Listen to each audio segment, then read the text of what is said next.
Good morning. Good morning. Good morning. Good morning, everyone. I hope you are having a fantastic Friday. It's Friday today. Time is irrelevant. I don't know what time is anymore. My work days, it makes it really tough too. I just changed my shift from I didn't change it. My job changed it, but oh shit. My off days are Tuesday, Wednesday now. Oh, my apologies. One sec. So yeah, my off days are Tuesday, Wednesday now. So I work Saturday, Sunday. So this isn't like a yay Friday for me because my Friday is technically Monday. But which I mean makes Mondays cooler because everyone hates Mondays. So that's one benefit, I guess. But anyway, in terms of the stream, we might as well just dive right into it today. Because it is just us trying to navigate the hell that is trying to get this team past the first round. We've only done it one time in 5 years, which is crazy to me, considering the amount of talent we have. So I mean, let's try to at least make a game plan here. Because I really don't know what it is we're gonna be able to do, because it's been extremely tough. So we're just gonna start simulating to the draft. I assume that my AHL team is gone too, right? Yeah. Okay. All right. Barkov's back. All those guys hurt, and I still can't get the job done.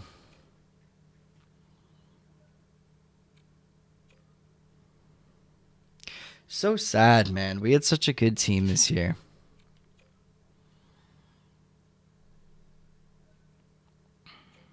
But it's okay. We're going to get it figured out, all right? So, where are we drafting? We're drafting 15th. So 15th is still probably the best draft pick we've had this entire franchise mode, to be honest. So I feel pretty good about that. Hopefully we will take advantage and get a good player, but we'll see. Jaro Halak. I love Jaro Halak, man. I probably shouldn't, but I do. I just have massive respect for him as a goalie. Man, yeah, because I was a big fan of Halak when he was starting out in St. Louis for that little bit of time, because he was dominant. I mean, look at these numbers: 910, 925. Bit of a injury-riddled season here, I guess, and then like 917. Like, he was an amazing goalie for a while in St. Louis. And then he goes to the Island, and he was really good in the Island too. I mean, look at these stats, man. Like, I don't know where this like opinion that Halak fell off ever came from, but like, he was dominant for so long. It's kind of crazy to me. But anyway, always love Halak. Holtby, also a crazy good goalie. Cam Talbot, had a lot of respect for him. Grice, Kincaid, Scott Darling. Oh, man. This poor guy, man. That was one guy I felt really, really bad for in terms of his career. Really bad for him. Okay. Dustin Tokarski. Jeez. All right. Shea Weber, Roman Yossi, PK Subban. Jeez, man. These are some big names gone this season. Alex Edler. TJ Brody, no. Margot Scandella, David Savard, Jake Gardner. Chris Tanev even. Sami Vatanen. John Merrill. There's some good fucking players here, man. Philly Kessman. No, my sweet prince. Fuck, I love Phil Kessel. Wait, did he play last season? He played Winnipeg last season. Still had 36 points, but he's 71 overall. Jesus Christ. Voracek is a very underrated player, Voracek. Woo! No Wayne Train. I'll always miss you, Wayne Train. Jordan Eberle. Cami Atkinson stayed in Philly the whole time. Jesus Christ. It's actually kind of surprising. Okay, lefties. Oh, JVR. Tyler Ennis. How many former Leafs are going to retire this year? Lance Bouma. That's a name. Holy shit. Claude Giroux. Jeff Carter just re-signed in Pittsburgh the other day. Lars Eller. Paul Stastny. Sam Gagner. Cizikas. What's he got? Hey. No. Bad boy. Bad boy. Put that down. You don't chew that. He's got a sock.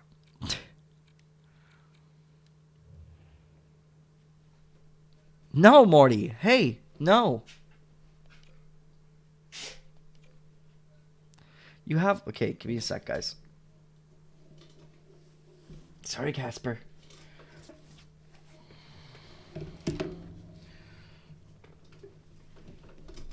at all the toys you have. Okay, you got this toy, and this toy, and these toys, and this toy. There's so many toys. You don't need a sock. Socks are for losers. It's like trying to get them off drugs, for God's sakes. Socks are for squares. Or I guess, no, it's losers, right? All right, here we go.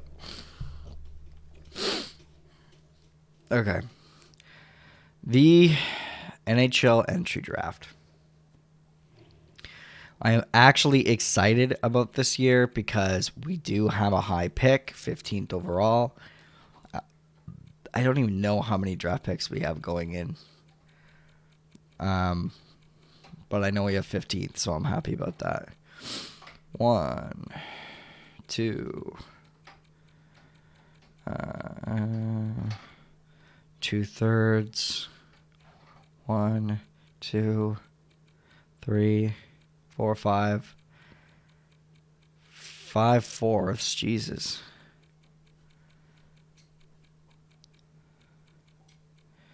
1. So 1/5. I think I see 1/6. And 1/7 more than likely. Okay, well, let's go. Let's get a good player, you guys. Let's get a good fucking player. He's rated 12th. How is it that I have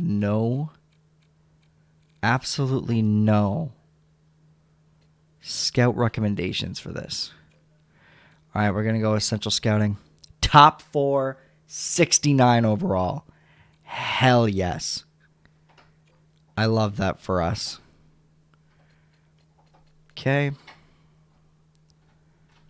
All right, real quick, check the gems and busts. 223. Hell yeah, we're going to get that guy down the road. But right now, we're going to get Simpson. Top 6 low, not bad.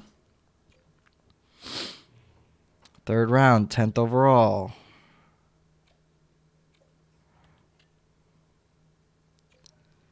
Gonna pick this player. Top 9, not bad.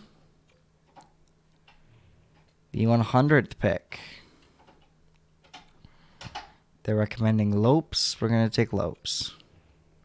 Top 6, not bad. Gonna take Andronov. Top 9, not bad.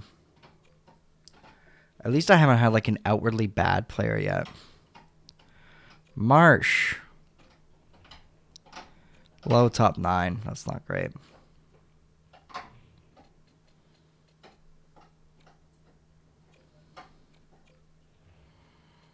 Another low top 9. That's not great either.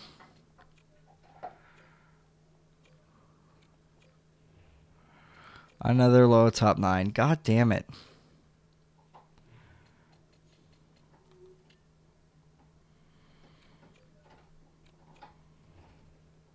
Top 6. Not bad. Now, I just want to confirm, do I have one more pick after this one? Or is this my last pick of the draft? Because if it is, I have to pick the gem. Yeah, it's my last pick. Okay. I have to pick the guy that's labeled as a gem.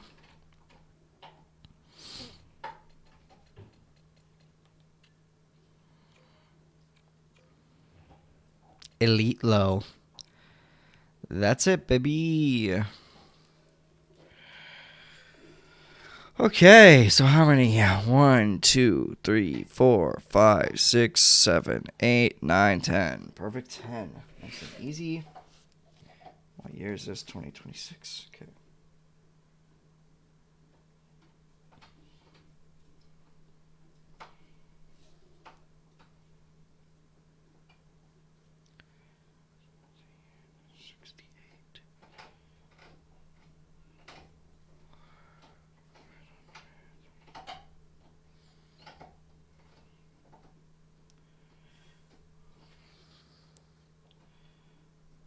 One, 116, 117, 148, 180.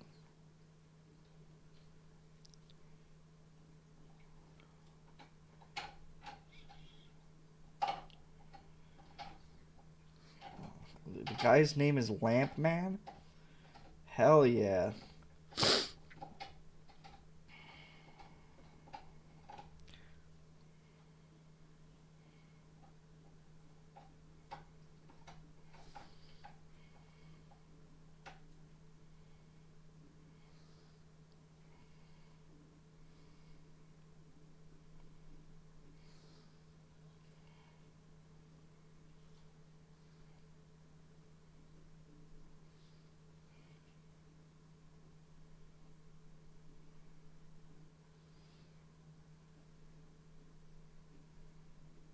All right. Done.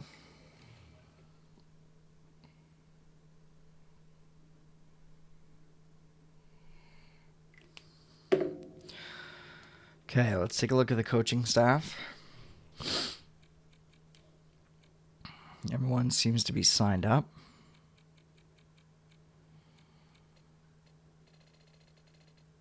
Unless this is like one of those things where it hasn't loaded in yet.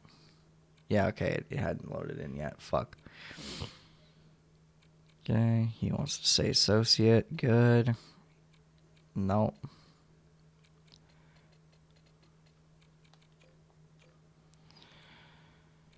And I know I have a fuckload of scouts to re-sign.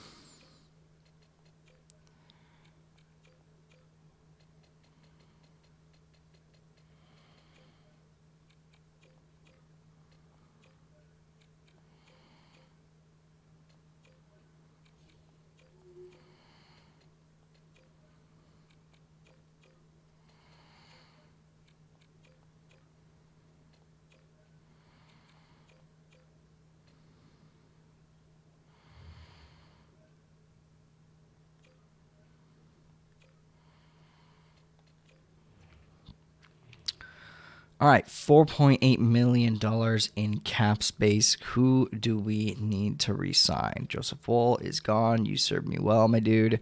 Felix Copley, you are also gone. And we're going to sign Emlyn to a entry-level deal. That way, Yemakovs is going to come up and be our backup goalie. And Markov is going to be the starter down low with Emlyn as his backup. Is it a good goalie tandem in the AHL? Not at all. Do I care? Also not at all. So that's the plan for that. Now let's take a look at our defense. Okay, Casper, do you want to not be an ass, please? Okay. Okay. 7th defenseman, gone. Top 6, low, probably gone. 7th defenseman, mid, gone. Yeah, you know what? Top 6, low, we're gone. We don't We don't fuck with that. This player, absolutely stay. If I can get you to 2 years, that'd be great. Cale Fleury, I don't know if I can keep you, but I might want to just because you're you're a two-way. I might keep you just to have you as a backup. Kevin Ball wants a one-way contract. I want it out of this marriage. Bye-bye. Shane Ghost-Bear, $3 million, probably not. Connor Tillmans, 4. He wants $6 million, definitely not. See you later, buddy. So possibly Ghost-Bear. Okay, let's take a look at the right side. Bottom 6 guy, he's gone. Bottom 6 guy, he's gone. Elite guy, he is signed. Talilu, I mean, he's basically done, dude. He's too old now. Cole Lind, do you want a two-way? Hell yeah, you do. You're back, buddy. Zach Cassian, he also wants a two-way, but I mean, did he do much last year? I mean, he's actually pretty good last year. Jesus. What about you, Hosang? Hosang was also dominant last year. And he does still want a two-way. We'll think about it. Connor Garland. 3.7. I might be able to keep Connor Garland. That's a good fucking player. All right, let's take a look at the left wing. Zach Lee. At least I assume. Zachariah Lee. I mean, fair enough. Center ice. Stranges, yes, we can hold on to. Ekmark, no. Nikkanen, we can do one more season for you. And I believe that is the gist. So in terms of who do we re-sign, we now only really have a few.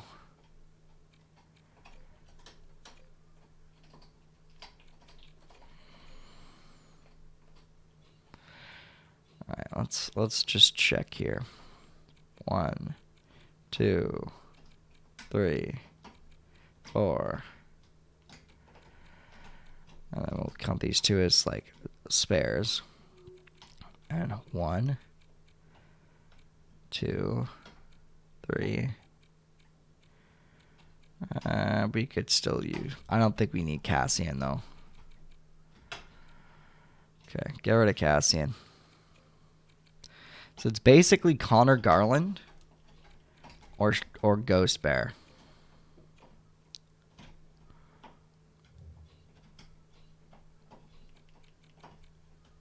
Okay, 1, 2, 3. I mean, if I'm being honest, I think Ghost Bear is more valuable to me because I don't have good defense, right? 1, 2, 3, 4. Whereas in the forward group, I have Noel, I have Howden. Like, signing Garland would be nice, but realistically, he's not nearly as valuable to me as Ghost Bear is. So we're going to sign Ghost Bear. We're going to try to get him at 1 year for 2.5, see how that goes. And then we're going to drop Garland.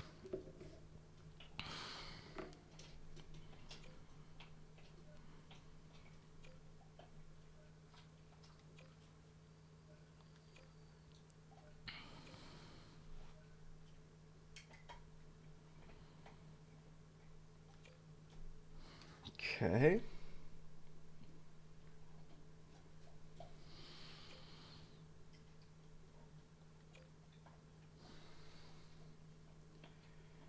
All right.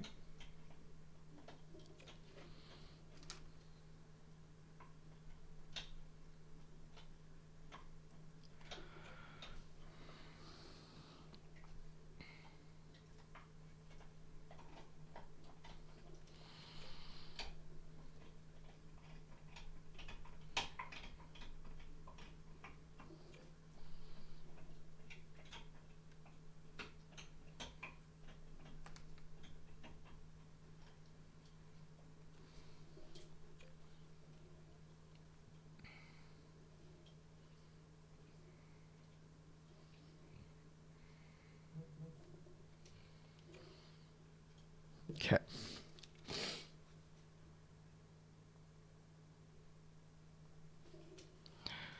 Okay, we're going to try again. So 2.5 was too low. Let's try 2.65.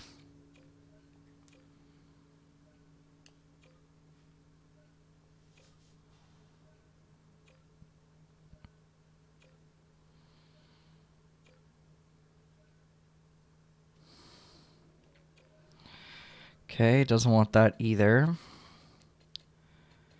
2.75.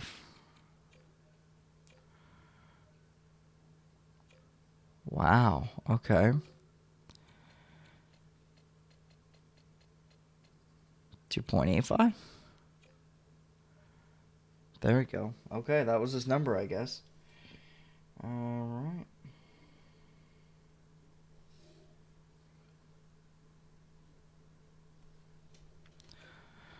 Okay, and we're not going to be re-signing anyone else, I don't think. So, actually, if I can get Caden, if I can get Kale Fleury, I'll get Kale Fleury.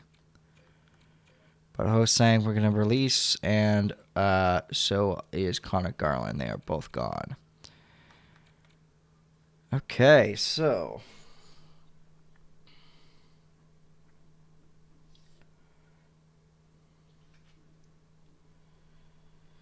by the way, my rule of thumb is 34 when it comes to old players. After they hit 84, I'm kind of done with that. Or 34, I'm kind of done.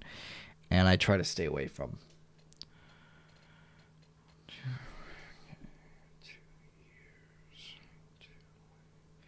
So what I mean by that is that if you have a player that is 34 and up, I would not do more than a 1 to 2 year deal max.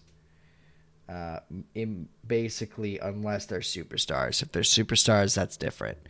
But like, basically every single player that is 34 and over, I just 1 year deals all the time. I don't trust them. I don't trust them not to fall off a cliff. So let's go to free. Oh, right, Fleury. I knew I was forgetting one.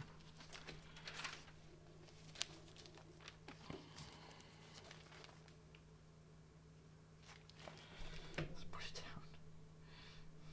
Fleury. 1 year,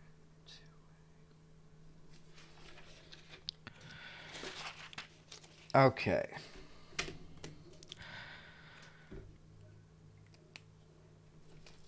All right, let's find out what is available.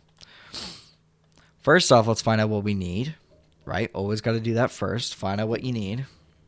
You can't start making moves without knowing what you need.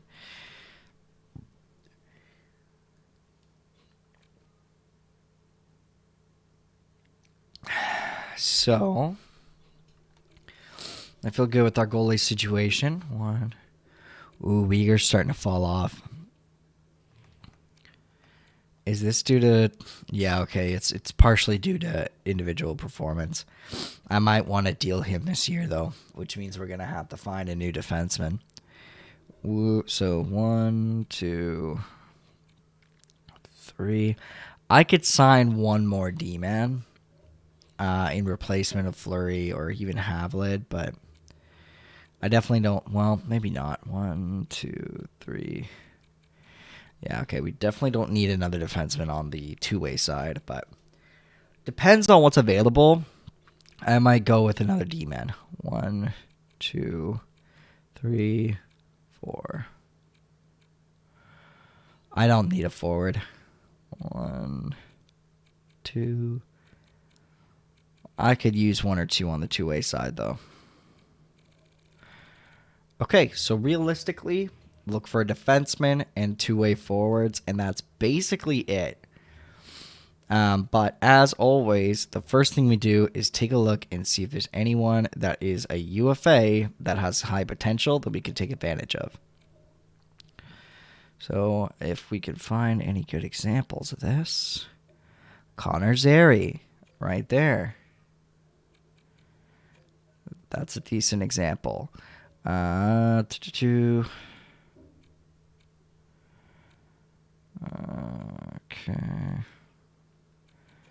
Would Pinto be a two-way? No, okay, he wouldn't. So, nothing else really, so we're just going to take a look.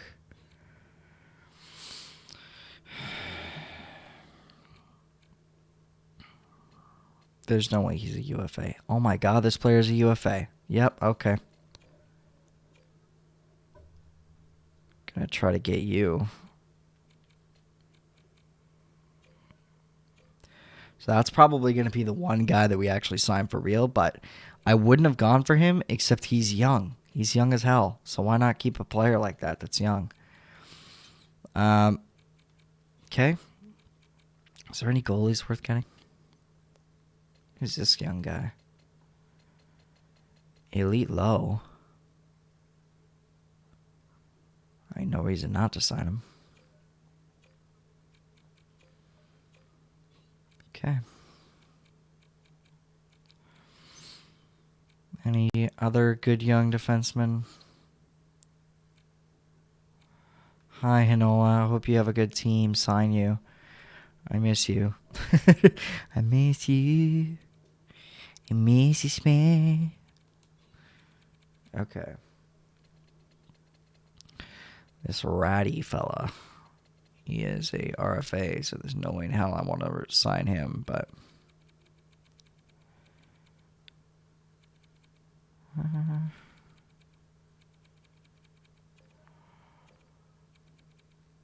I'll decide that guy.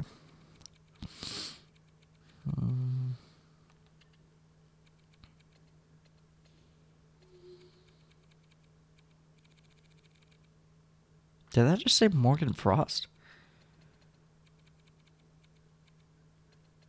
God damn, what happened to Morgan Frost?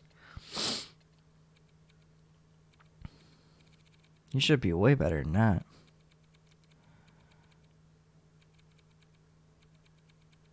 Okay. Look at two guys. A Matthew Strome would be cool.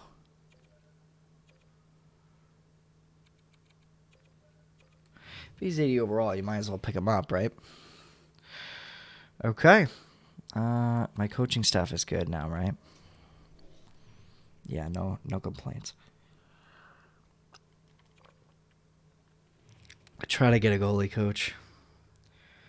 Also, NHL devs, you're not listening, but if you were listening, please separate the assistant coach with the goalie coach. Who the hell is this guy? God damn, he's good.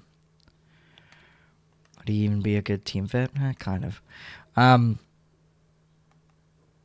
am fucking sick of time and time again having goalies not, like, goalie coaches not sign with me because they're like, oh, I don't want to be a goalie coach. It's really fucking frustrating. Please fix that.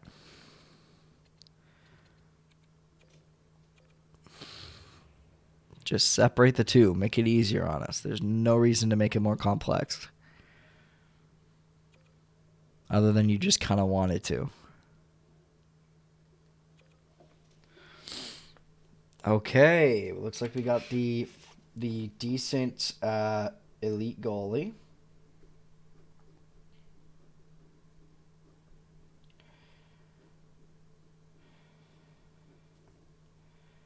So in case of injuries on the NHL team, we will have a guy that will be there.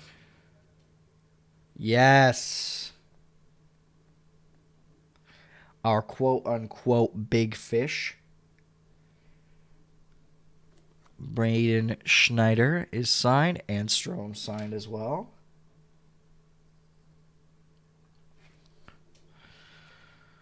Connor Zary signed as well. And Stromgren.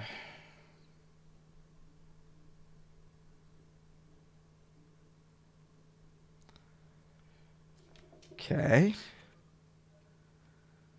All right. That's pretty hype. Basically every player I wanted signed. So that's good. Now we just got to find an AHL goalie coach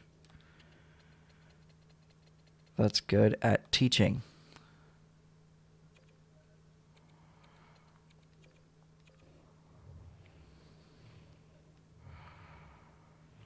Okay, and let's go to contracts and then take a look at these guys that we just signed.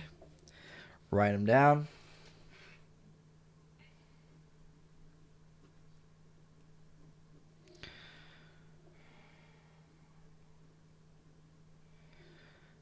Six. Strom to a 1 year, 2-way. Zeri to a 1 year, 2-way. Stromgren, I think that's a 2-year, 2-way.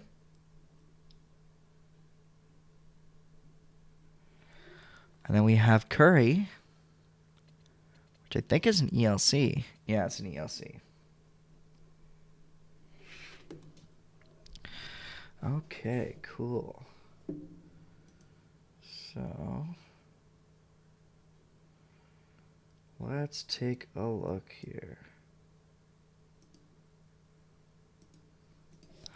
All right. Now that is all done, now we got to work on extensions. So let's see. Start in net. All right, Yakimov has not even played an NHL game. This shouldn't be difficult to get him long term. So let's try to get him. Okay, 2 years, $800 or $800. $800,000 rather. Markov will try to get 2 years, 2-way. All right, goalies are figured out. Now let's look on the defenseman side. Honestly, don't really want you back. You, I can take one more try at. You, I can take more than one more, because you're younger. Robertson is probably done here. In the NHL, Harley wants roughly $3 million, and Weegar wants roughly $5 million. I think this will be the last season with Mackenzie Weegar as a member of the Florida Panthers. I think we're going to be removing him for sure. See, we're going to let him bring up his overall, though, because the last thing you want to do is bring him down when his value is low right now. Maxime Barbashev is probably gone. This player's probably gone, too. He's not really that great. How to know is fantastic. If I can get him 2 years, 2-way. While he's low overall, that would be great. Sarah Noel, 2 years, 2-way. Hell yeah. Benoit Gruel, 2.3. Okay. Alex Kavanov, 2. Okay. So, I mean, there's wiggle room here. There's definitely wiggle room. I definitely think there's no sense in signing Weegar. Like, I think Uyghur's definitely not an option for us. So I think we should try for Harley. Especially because Harley is a good defenseman. So let's go with Harley 2.5, 3 years. Give that a try. And then let's not even mess with the forward group. Because the only person I would want to re-sign is Gruel or Kavanov. But more than likely Gruel over Kavanov. But we'll see.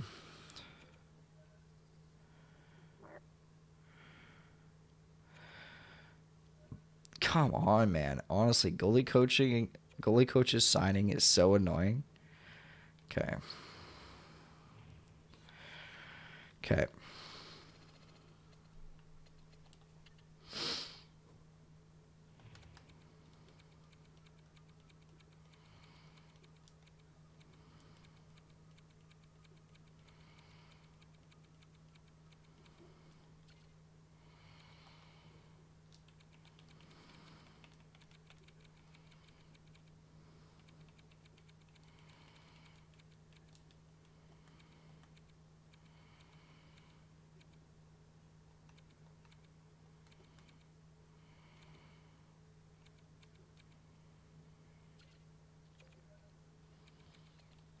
I will not take no for an answer.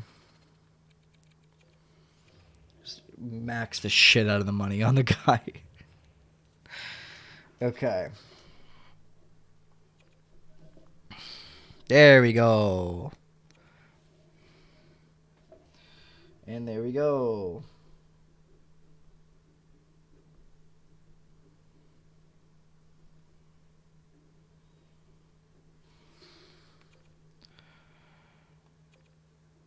Okay. Harley's playing hardball.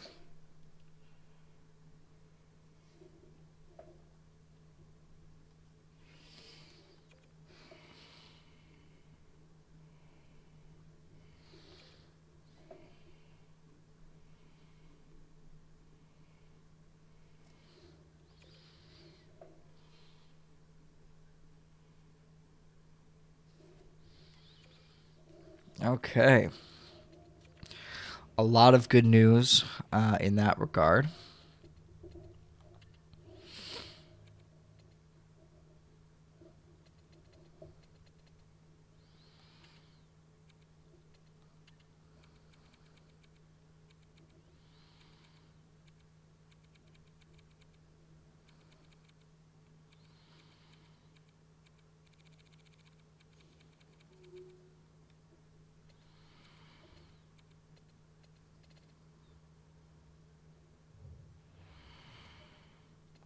Okay.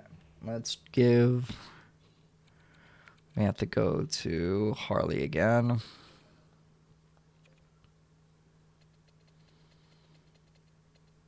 Try 275.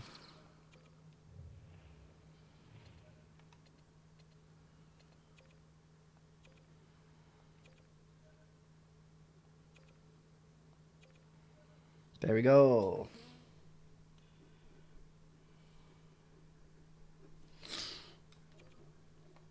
All right, that's basically the first stretch.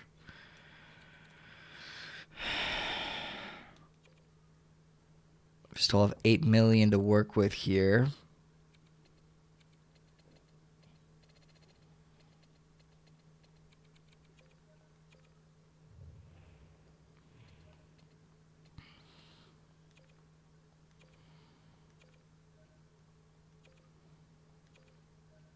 There we go.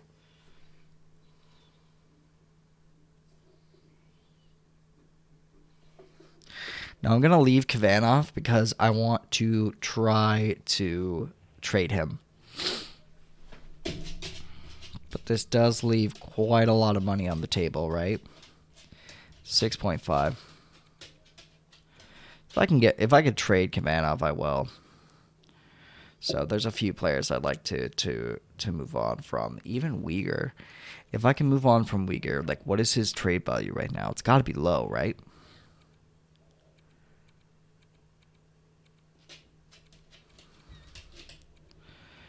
It's kind of low, yeah. All right. Let's sim. Well, actually, let me write down the contracts. Okay.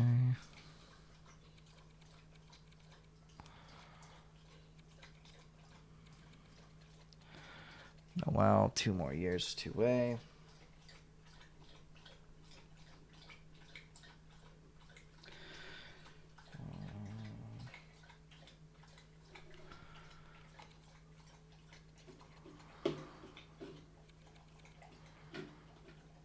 Howden, 2 years, 2-way.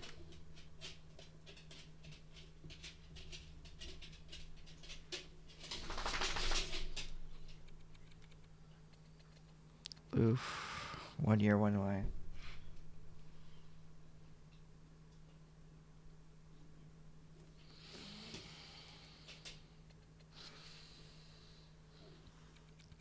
Couture was 2 years, right? Yep.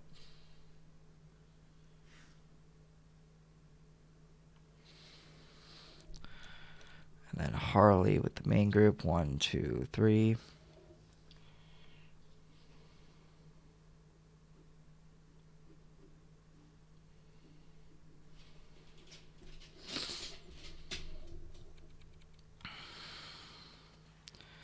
And Grove was 2 years, 2 mil, right?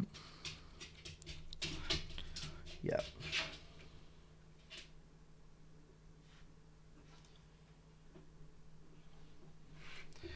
And then just the 2 goalies, which were 2 years, 2-way for, or no, it was 2 years, 800,000, and then Markov was 2 years, 2-way. Marty, enough.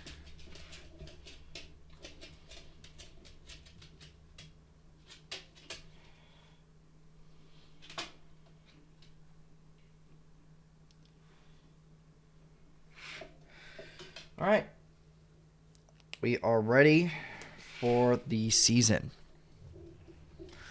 Now, hopefully Mackenzie Weegar improves it for the start of next season, because I want to trade him as soon as I can.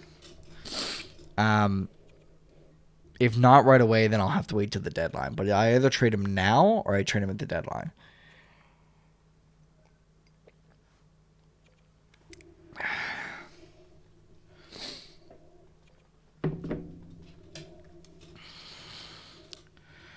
Yeah, I'm not trading Couturier. He's too good, guys. Like, come on.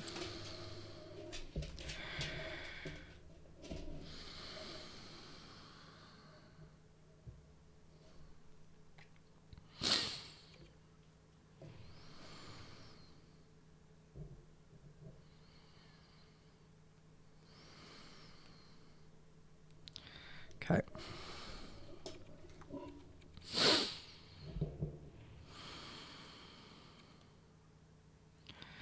Ooh, Yakimov gets better. That's fantastic news.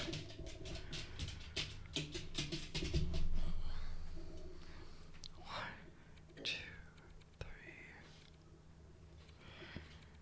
Okay. I can use Matthew Robertson as his 7th D-man now, which is great news.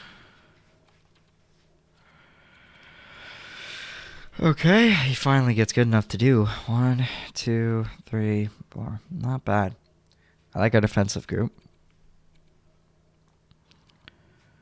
1, 2. Ooh, Denisenko shoots up the charts, and so does Krebs. Awesome, you guys.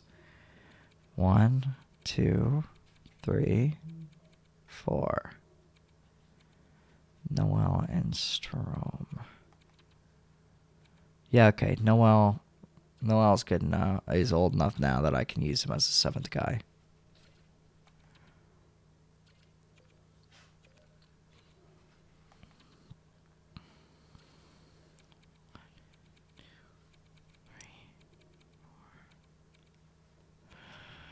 All right.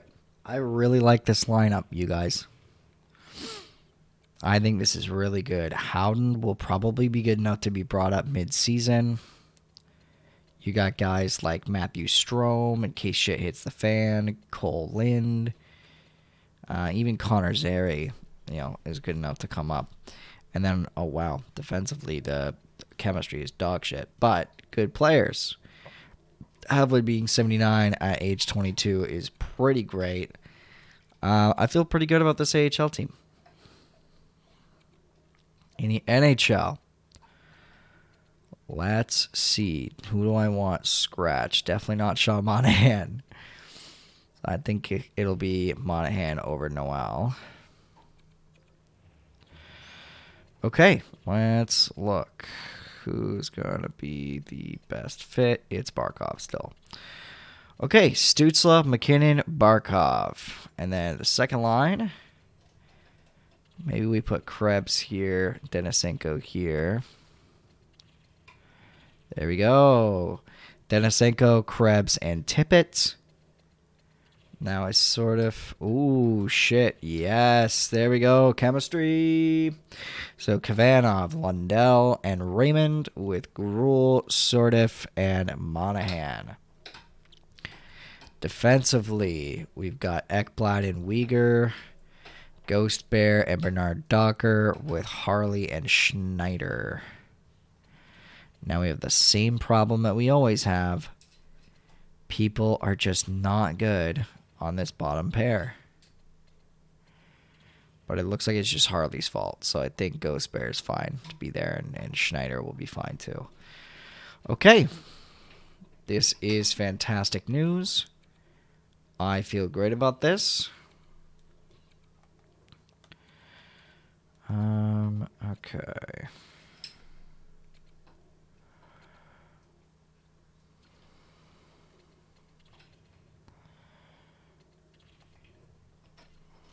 All right. Power play. Barkov, McKinnon, Stützle, Tippett. Yeah, I'm fine with that. I would just want this, though. Raymond, Krebs, Denisenko. Nope.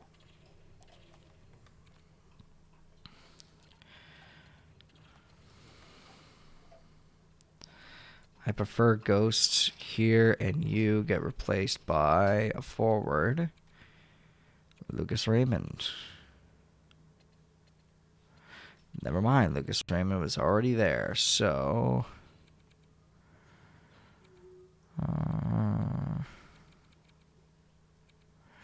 Kavanagh?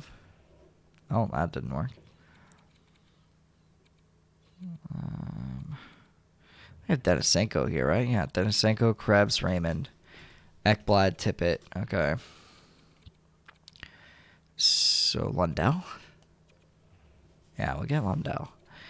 And then Gruel to Lundell, sort of. Okay, yeah, I'm good with this. I'm good with this, you guys. I think this is going to be good. The only things I'd like to do is move on from Mackenzie Weegar. And that's not going to be fun, but I think it's probably the best thing that we can do right now is move on from Mackenzie Weegar. Just don't know how the hell we're going to do it, but I think we have to do it.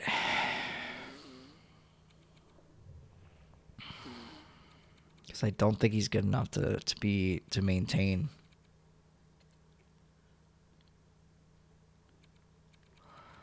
Let's throw him on the trading block as well.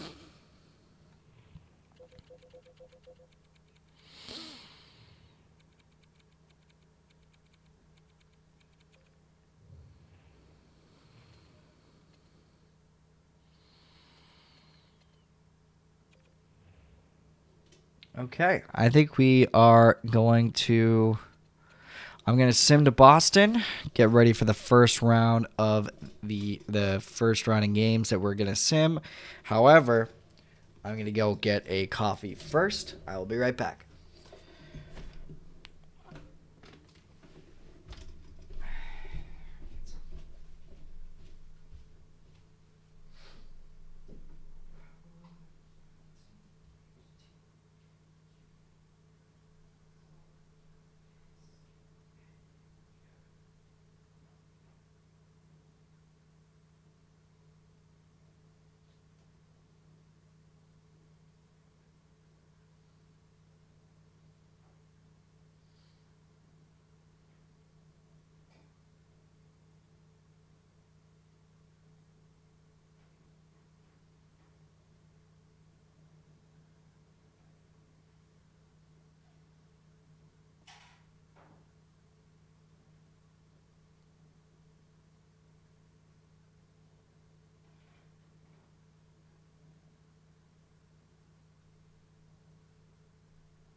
It's so pretty outside, you guys. Winter is coming. Well, winter's been here a while, but we're getting a storm. So basically what's going on right now, at least, is that it's very light snow, but it is going to slowly get worse. So the plan, Jesus, what they're calling for is basically like, maybe less than a centimeter all day today, and then tomorrow it's just going to shit all over us. That's basically the plan. And yes, I'm going to start saying the plan from now on instead of the forecast. Oh, God.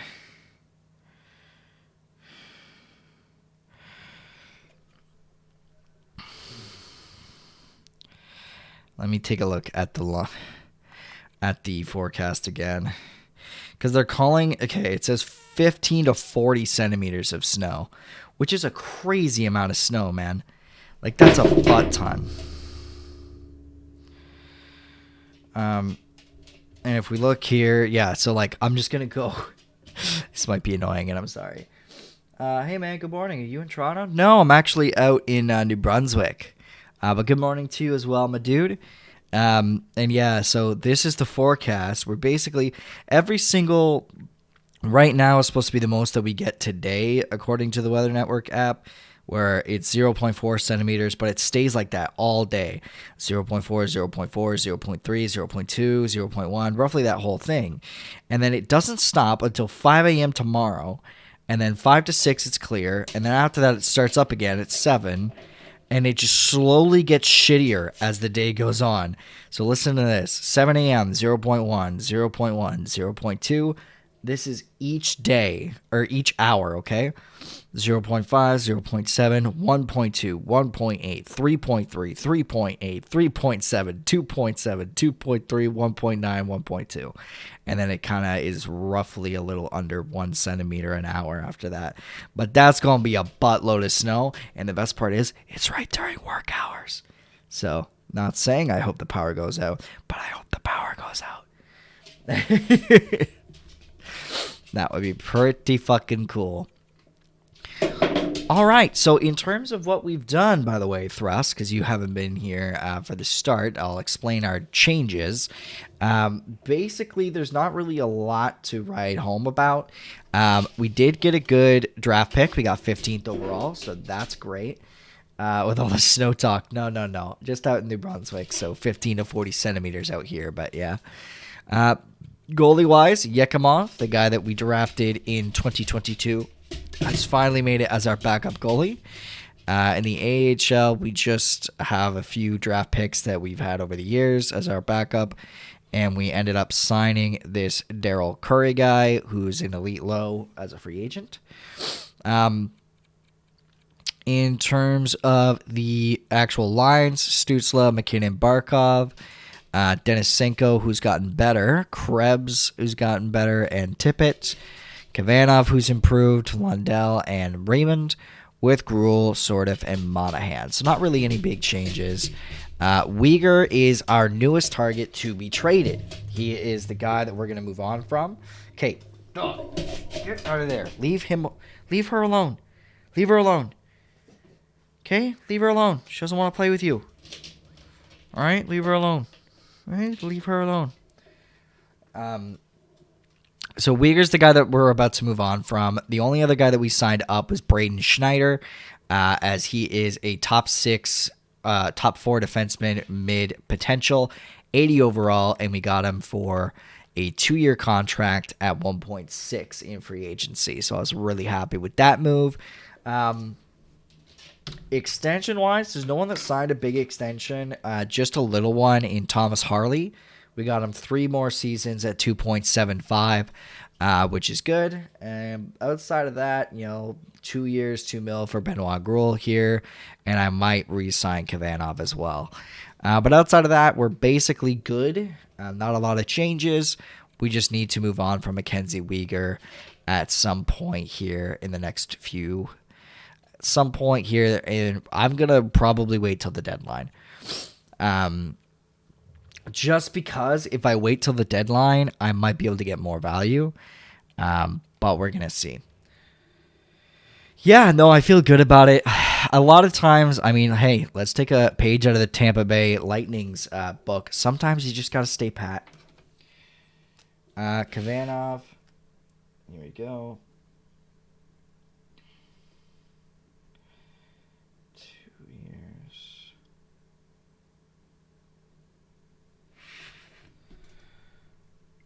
Oh, expansion draft is fun. So, like, when you get through, when I started out doing these things, right? Like, I did a lot of fun shit early on.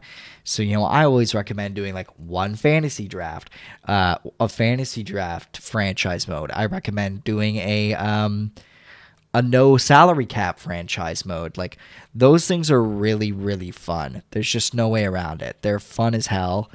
And I really, really recommend them because it's just stupid BS the whole time. It doesn't make any sense. It's just stupid shit, and it's fun. Oh, shit. That's not what I wanted at all. Sometimes it's just fun to fuck around. When I was young, right, and I was first doing this shit, like when I was young and I was first doing these, oh, shit. Oh, well, I just kind of switched it around, that's all. I mean, this kind of works too, I guess.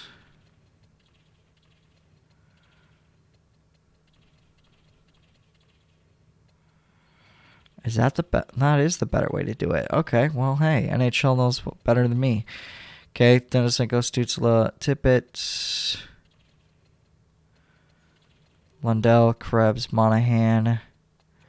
The only thing that's changing is Noel for Kavanagh.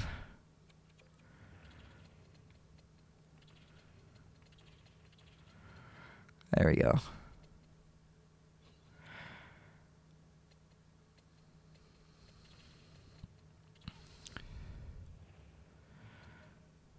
Actually, I know that the power play is not finalized. Yep, that's what I thought. Okay, Tippett here, Barkov here. And then Tippett move over there. Now, Raymond, Krebs, Denisenko, that's all fine. Ghost Bear, not Thomas Harley.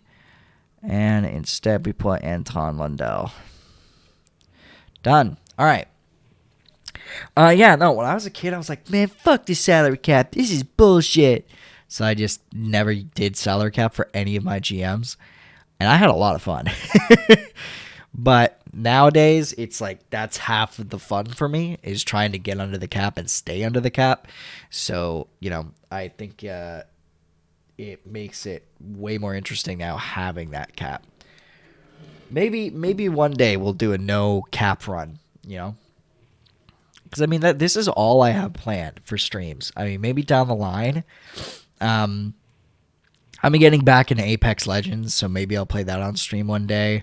But basically, the only thing I have planned for streams is NHL franchise mode. So if that's the case, then why not, get a bit more creative with it? Next, like one GM, we do a fantasy draft. One GM, we do a no cap situation. Like, we can do a lot of fun shit with it for sure. So I think that is definitely something I'd love to do down the line for fun.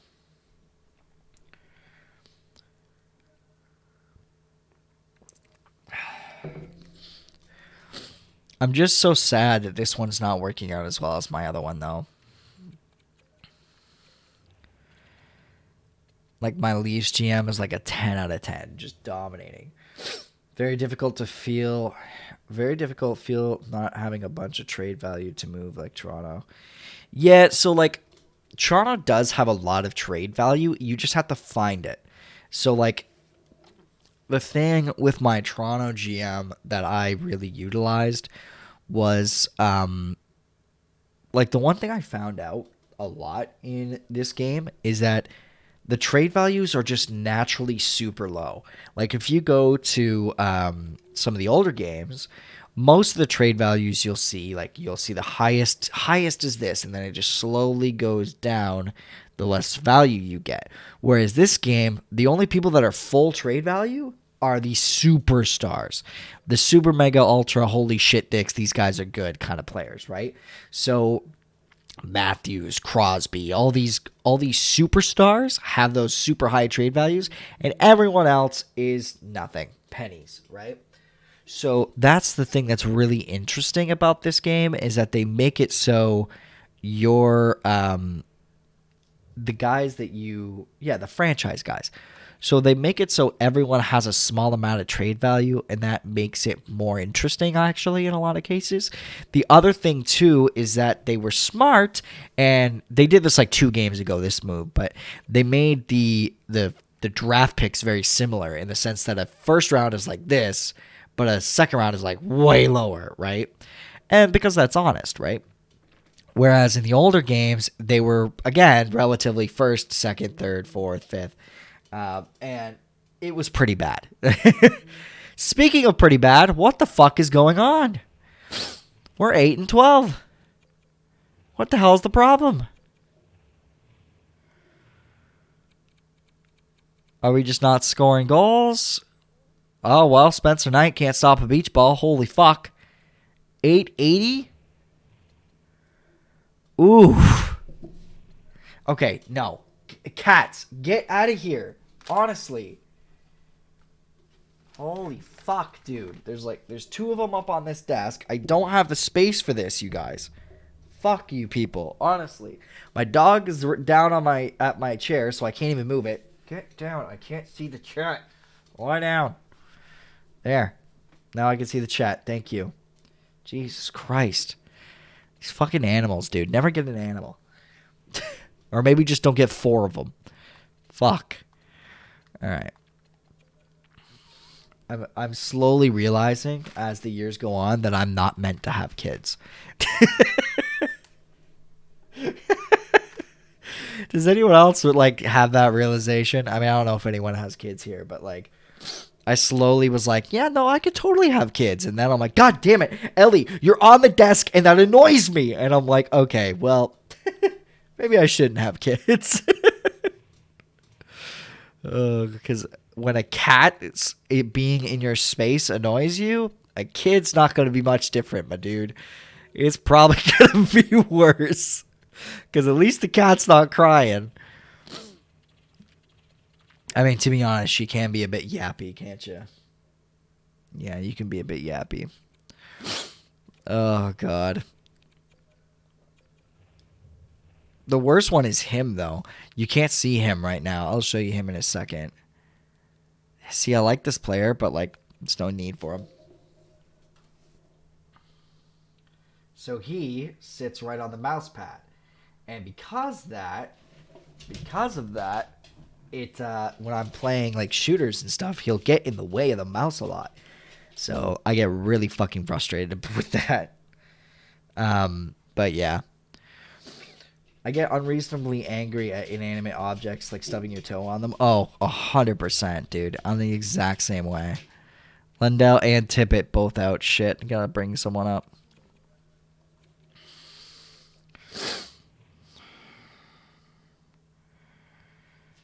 Okay.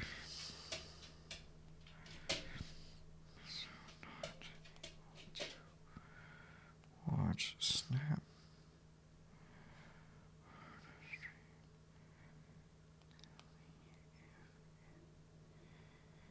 Can't wait. Okay. Okay. Howden does not require waivers. There we go.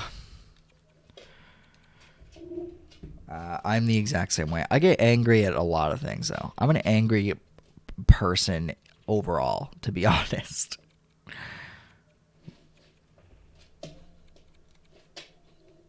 Oh, right. Get out of there. Get out. Jesus Christ. And now he's like at my legs and you just see me slowly like turn. Like, fuck me, guys. Just give me some space. Give me some space. Kavanov. Why the fuck is Kavanov just instant dog shit? I throw Kavanov in the lineup and they're like, nah, this power play sucks now. You should really remove that player you just added. He's pretty shit. Like, the fuck?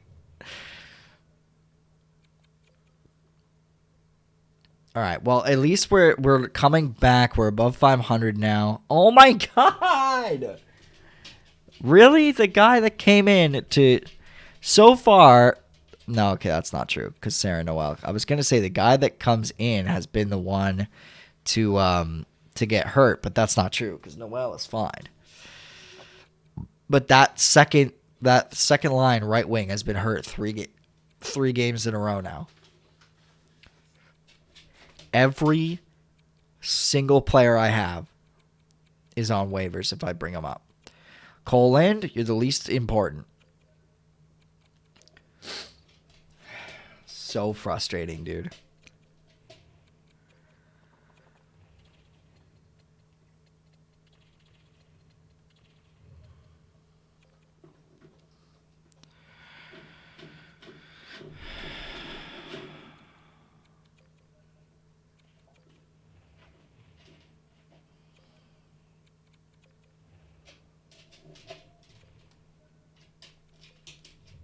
There we go.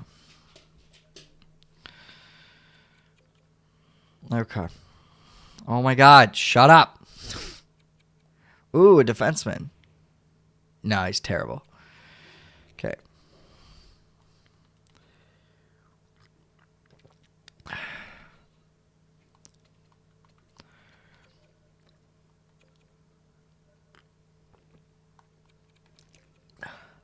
Ugh.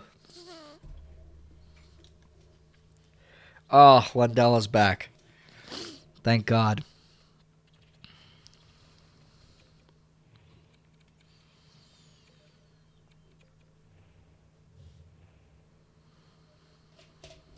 Oh my god.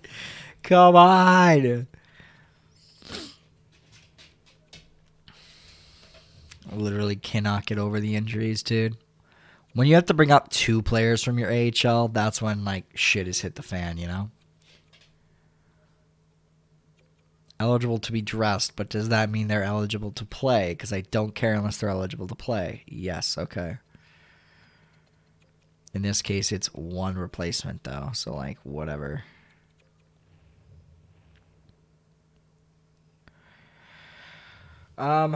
We're 17 and 16, you guys. And I don't like that. All right, Tippett's still out, but we're going to bring down Howden because Cole Lind can be our 12th forward or 13th forward for a bit. So, and I want Howden playing as many games as possible. So, well, it doesn't look like it's an offensive problem. But man, we are. Oh, yeah, it's a defensive problem. Okay, what the hell do we do? Because we're not getting rid of Spencer Knight. We're just not. That's a panic move. That's a stupid move. We're not going to make that move. But Mackenzie Weegar, we could definitely move on from. His morale is fine now. He's just not good anymore. Okay. I mean, I have to make a somewhat of a shaker. I usually, as I've mentioned in the past, like to keep these moves to the to the deadline, but I don't really have much of a choice here. I have to make a change, and I think this is it. No, I can't do that.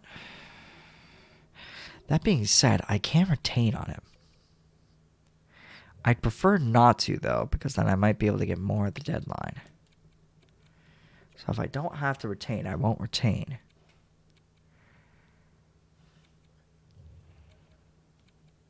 But I need a good player out of him. And I'll be honest, guys, I don't know if I'm going to get a good player out of this guy.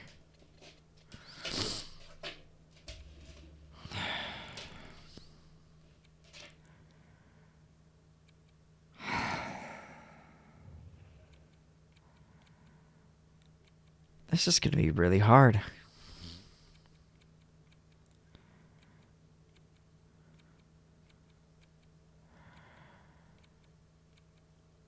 Okay. I'm going to retain half.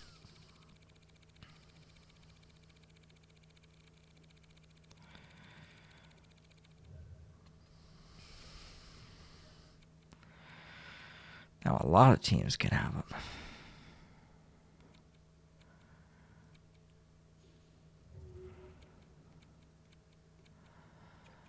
Okay.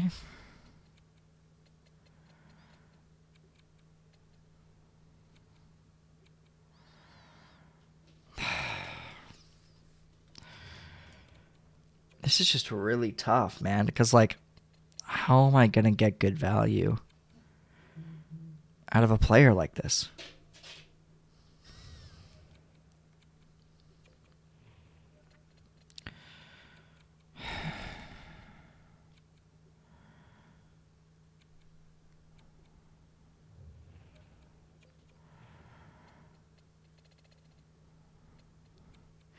I think I'm slowly realizing the answer is I'm not.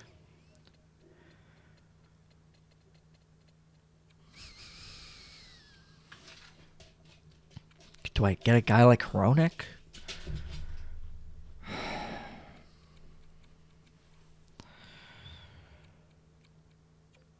This is a tight-ass situation, you guys. A really bad situation. Ooh, wait a second.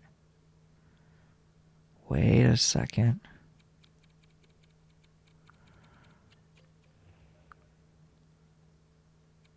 So this would be bad, right? Because it's not This would be a bit of a risk because I wouldn't have anything this season. Nothing. In terms of a guy to replace him in the lineup. However, that player is insanely good. Like insane in the membrane good. So if I can get him and keep him, I think this might be entirely worth it. Ellie, you're in the chat again. So what do you think here, man? Because, like, my thought process is with this pickup, right? This guy is 19. He's 19. And he's already 81 overall. So he's going to get better. And he's signed on his ELC for 3 seasons. So he's only going to get better. And even if he wasn't, even if he stayed still, just stayed right at 81 overall, even if he stayed that way, 81 overall on a ELC, I still think that's even worth it. But getting him means I don't have anyone for the actual lineup. So I get Kevin Shattenkirk as a consolation where I'll throw him in the lineup maybe, or even flip him at the deadline or something. And I get a player here that will fill the void and be good enough.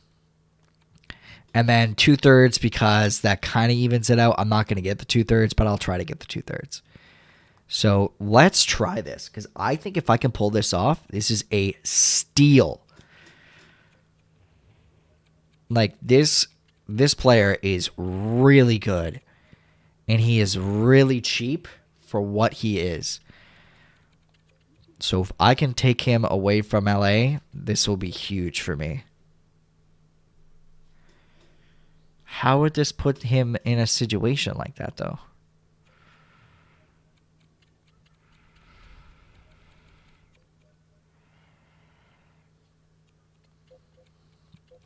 See, I hate it when they say this.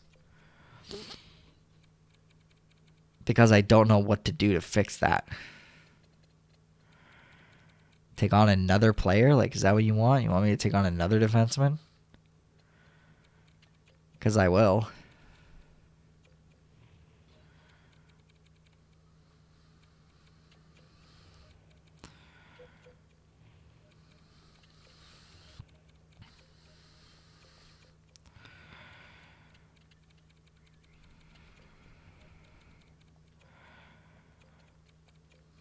And I can try to flip Bjornfoot, right?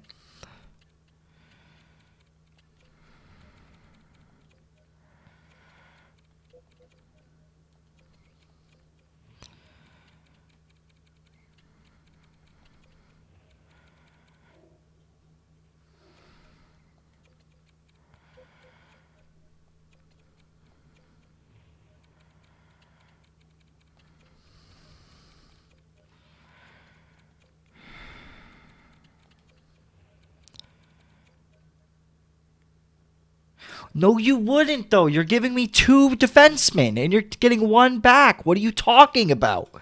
You literally wouldn't have to do that. Why are you lying to me right now? I'm taking 2. Oh, Bjornfoot's an AHLer. And so is Shattenkirk. Okay, I didn't notice that. That's on me. I'd have to take Connor Murphy. Which I'm fine with that, actually. Did I not have Connor Murphy earlier? I'll have to look at that. Did I have Connor Murphy? Or was that in my Leafs GM?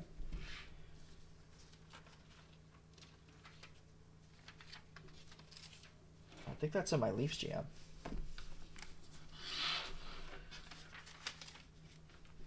Yeah, I have Connor Murphy in my Leafs GM. That's what it is. Okay, that's actually better.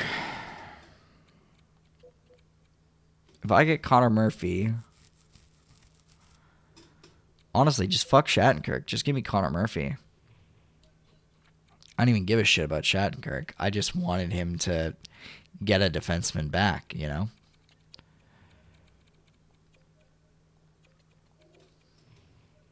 We're going to keep trying here. I think we've got a good idea.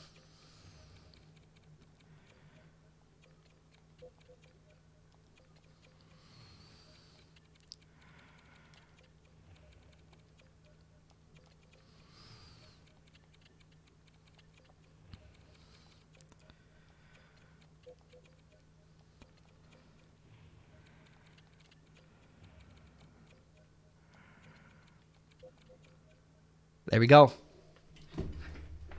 There we go.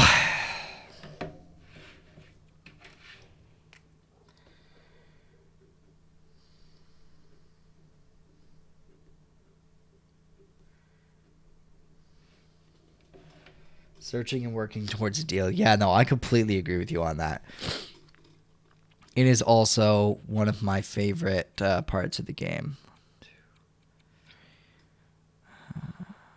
Right, and then he's in the system, right? Yeah. Well, like I don't even have access to him because he's a CHL player, so I won't have access. I won't have access to him at least till next year. But like, I'm completely fine with that. So, and I know for a fact Connor Murphy is great on the third pair because this is why I got him in my Leafs GM. Because no one was good on the third pair, so I was so frustrated trying to find a player to play on that third pair. Every single one was bad chemistry, and he worked out great. So it was LA, right? Well, I'm gonna look back. Give me a sec. Yeah, LA to LA.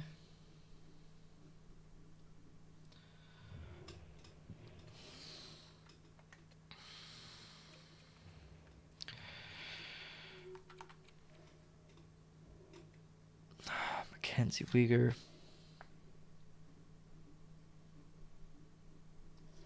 Couture.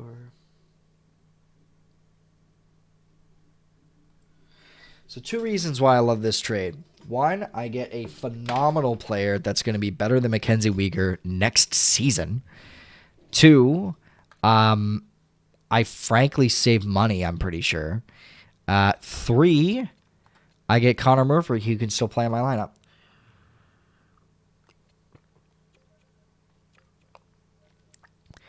I see it as nothing but wins. Absolutely nothing but a win. Speaking of wins, let's fucking get some, eh, boys? 17-17. Absolutely dreadful.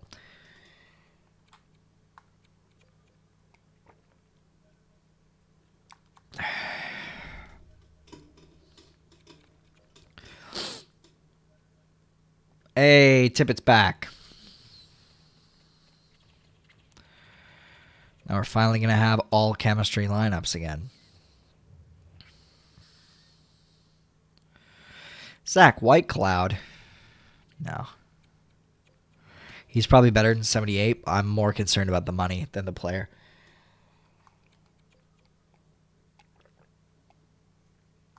Who the hell are you? Oh my god, you're a nobody. Holy shit. That's pretty mean. But I think he's computer automated, so computer generated, not automated. Strained hamstring out till February 14th. Well, this is why I signed an extra goalie in the A, so that we have a backup plan. More so for the AHL. Because I still want the young guys to like develop, and he's definitely developing. Look at him go. 9-16 in 26 games. So fringe starter, 22 years old. Pretty good. And now we have these 2 young guys fighting it out. Wait, has he played games? Oh, he has played games. 908. And he's played 15 games. 909. The goaltending has been really good in Charlotte. It's good to see. How's Howden done?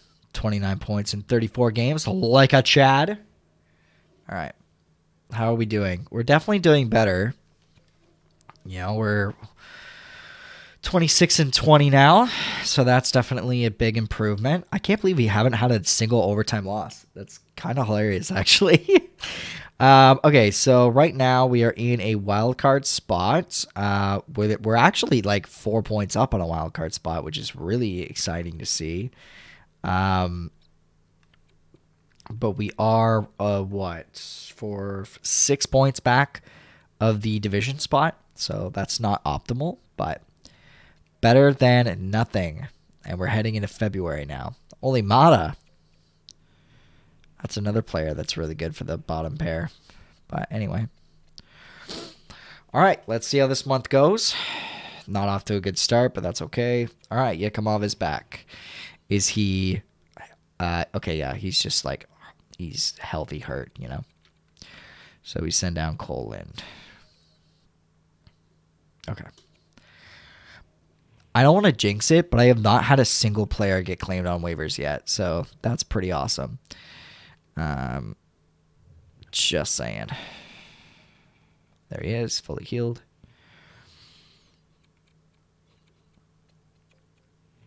And that's why you keep it on fully healed, by the way. Because last thing you want to do is have a goalie get hurt again. And it happens all the fuck. Holy shit.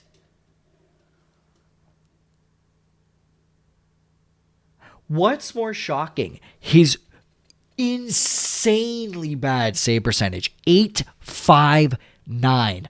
What's more stunning? How bad his save percentage is, or the fact that he has a winning fucking record with it? He's 6-2-0 with a 420 goals against average and 859 save percentage.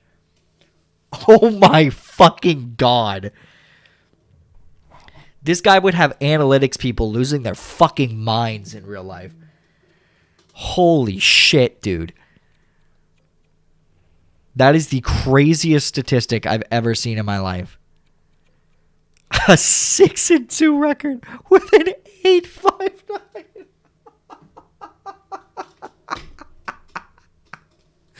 They've never played harder for a goalie in their life. You're completely right.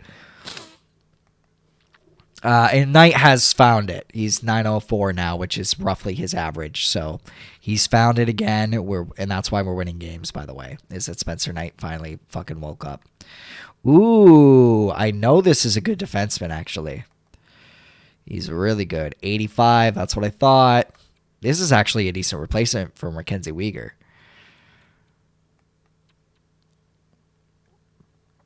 And not that bad, not that good of a defenseman to give up either. The question is money. Can I even take on the money? It's saying I can. That doesn't mean I can. Where would he be best? Oh, no Pro Scout assessment. Great. Love that. That's my favorite thing. Okay, who's my defense? Who would I even get rid of? Because I'm telling you now, it's not Connor Murphy. It's not Schneider either. I would probably get rid of, like, Ghost Bear. Probably Ghost Bear.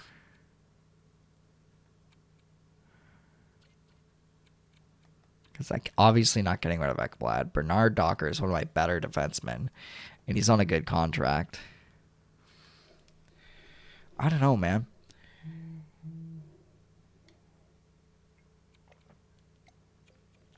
Let's try to give them back, Ghost Bear.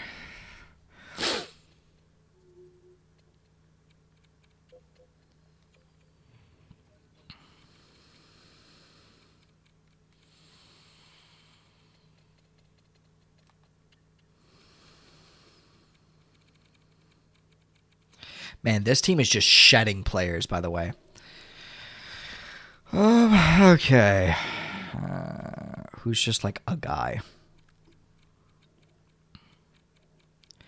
Just give me a guy, St. Louis. I really don't care. What do you guys think of this trade? We get rid of a defensive prospect and Ghost Bear, and we get back a 85 overall player. Bit of a high contract, but he's 85 overall, so I don't even think that's low value. The only thing I would want is a better draft pick than the 4th. Try the 3rd. Yeah, fuck it. Try the 2nd. I think this is a good move for me because Perunovic is probably better than anything. Like, here's the thing, right? I know I said, like, oh, deadline, blah, blah, blah. I get that. I know that I'm a hypocrite. That being said, if someone throws a good trade in your lap, why the fuck would you ever say no? Try to massage it. Try to make it better for you because they openly want to make this deal, so why not try to make the most of it?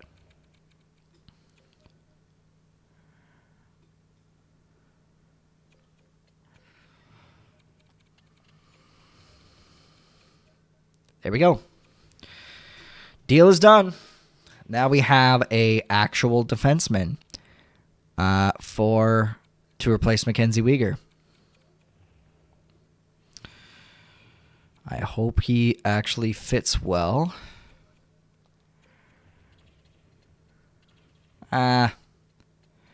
Doesn't fit great, but that's fine. I'm not really concerned. The main thing I'm happy with is we have a really good offensive defenseman. Like, look at this player. Offensive awareness 92. His shooting is insane. His speed is insane. Like, he's just a really good player overall. I really like Perunovic. So, is the chemistry great? No. Do I really give a shit? To be honest, no, I don't. I don't really care. So, I'm happy with it. Happy with it. Let's go and write down this trade that we've just made.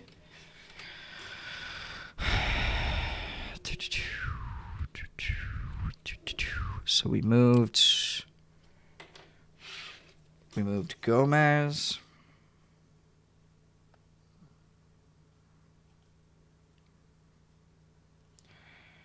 And Gostis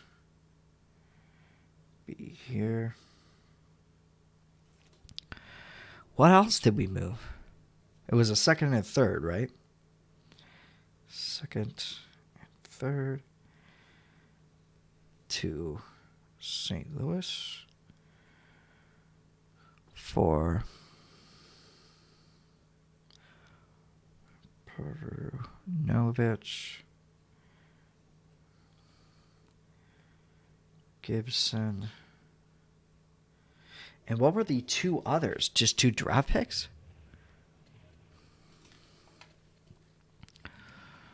This is what I hate. I wish they just told you what the full fucking trade was. It was... Who was I trade with? St. Louis? I clearly got a 6th. 4th and a 6th. Okay.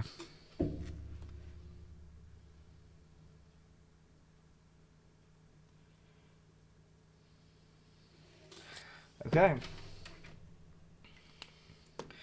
So I moved on from Mackenzie Weegar, got a player for my got a player for my future, and a player for the 3rd pair, and then later on, a deal falls in my lap where I can get an actual replacement for Weegar. So now we've got a better bottom pair with Connor Murphy on it. We've got a really good defenseman for the future who signed for a long-ass time. And we also have a just straight-up replacement for Weegar. So as far as I'm concerned, we really kind of dominated. Like, I feel like we really nailed this one. We got out of a bad situation, and I think we're a way better team for it. Hey, what's up, Musu Steven? How are you? Okay. Oh, shit. I still have Gibson up. I got to move him down. What is up? Okay, so... kill Fleury because we don't really care about him. And we move down Gibson. Not bad. How are you? I'm pretty good. Moving on. trying to make this team a bit better than they are right now. It's going decent, but still having a few bumps in the road. So hoping that we can get it figured out soon here. Okay, yeah, I need to sign a few two-way guys real quick. What? Another injury, dude. Are we kidding right now? Are we kidding? 3 defensemen hurt.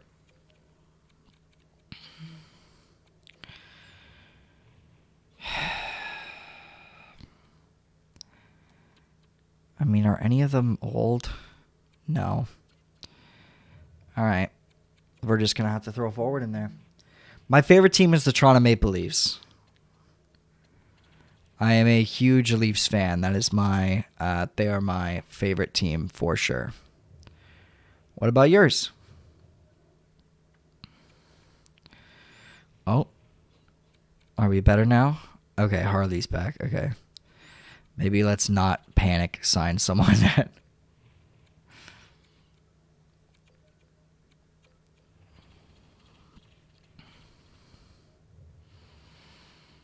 Oh, Jesus, we just won a game 10-1. Oh, nice. Yeah, no, I've been in the process of finding a team, but I like the Minnesota Wild. Oh, yeah, what draws you to Minnesota? Is it just like, are you a recent hockey fan then? If you're looking for a team, obviously, I would assume.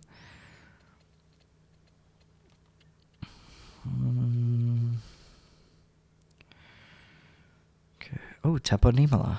Let's go. Oh, never mind. Danil Miramanov. I actually met this guy's agent. I'm not going to talk about that. Anyway. Yo, our locker room chemistry is 84 overall. Or 84. What the hell?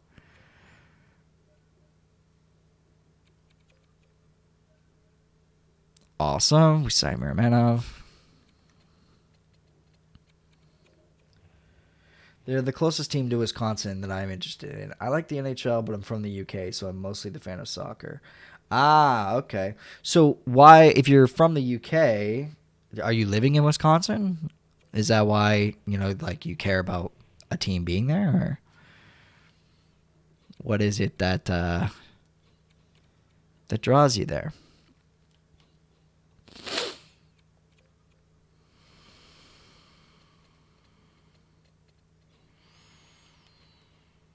Yeah, because we still have, what, 2 guys out? Yeah, 2 guys out.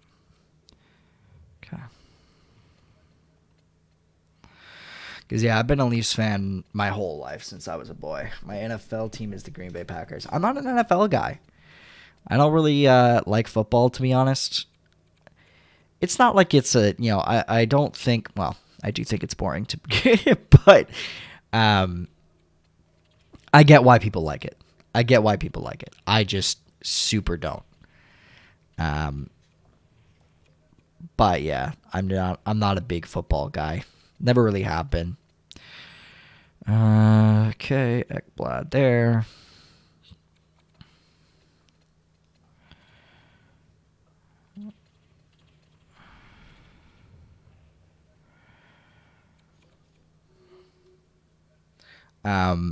But yeah, my big team has always been the Leafs, which means I'm used to disappointment, and that is what this franchise mode has been of late. Has been a lot of disappointment. We are 5 years in. No, this is year 6, isn't it? Yeah, this is year 6. So we're in year 6, and so far, nothing but loss and disappointment and sadness. I'm not from Toronto, no, but I am from the Ontario. I'm from Ontario, so basically I'm like right down the middle. My dad is from Toronto, though, so that's why I grew up. He grew up a Leafs fan, therefore I was basically moved in, which is the case for most people. If you ask most people, hey, why are you a fan of this team? Well, because I grew up that way, in a lot of situations. So that was kind of the situation for me. My dad grew up a Leafs fan, therefore I grew up a Leafs fan. So yeah. Yeah, exactly. I mean, like when it comes to teams that you love, like I mean, to be honest, like if we're being honest, why would you ever be a Leafs fan unless you were born into it? You know, I don't know if you know much about like the Leafs history, but no one volunteers to be a Leafs fan. They're pretty dog shit. What does this say? Hold on.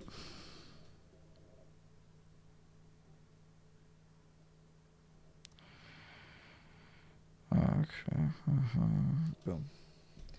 I know people call them. I know people call them a lot. Yeah, it's it's a rough time being a Leafs fan, but we know that it's a rough time at least. So we deal with it. So we are dominating now. So we were literally 500 earlier in the season. Now we're 37-23, and yet we are still only in a wild card spot. So this is not optimal. And we have a team like the Red Wings. Well, I was going to say they have Red Wings are breathing down our neck, but they have 3 games on us. So I don't think that's really a concern. Where are we in the league? We're 9th in the league, man. Like we're a good team. There we go. Top 4 in goals for. Top 3, actually, if you go by per game. And it looks like we figured it out on goals against. We're not in the bottom anymore.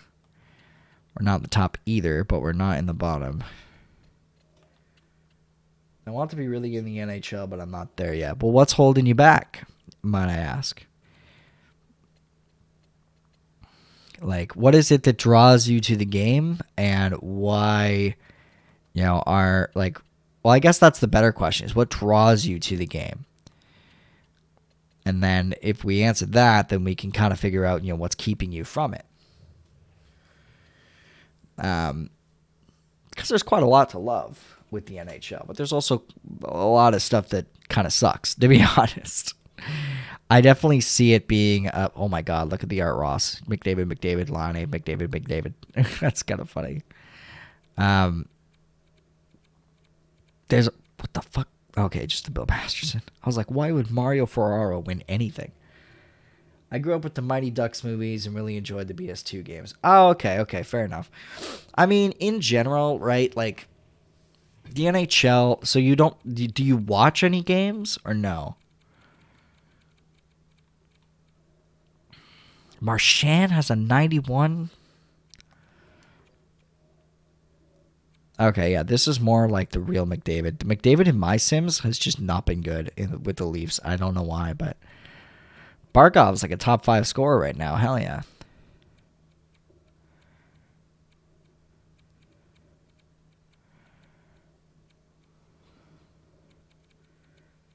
I try to if they are on at a better time, but I end up getting bored after the first period. Really? That's surprising. I don't know. It depends on the games. I think a lot of regular season games, yeah, they're pretty dull. The playoffs, though, inject adrenaline into my veins. I absolutely love the NHL playoffs. I think it's the best playoff of any sport I've ever seen. But I also just love hockey, so I'm a bit biased, I guess. Harley, Bernard Docker. Wow, Bernard Docker's got 9 goals. Holy shit. Even Harley with 7 is pretty crazy. How's Pernovich done since he's been on the team? 0 points, but he's a +7, so that's good at least. Murphy, 11. And how has he been since he's been with us? 6-27, not bad. Schneider and Robertson, really good 7th D-man.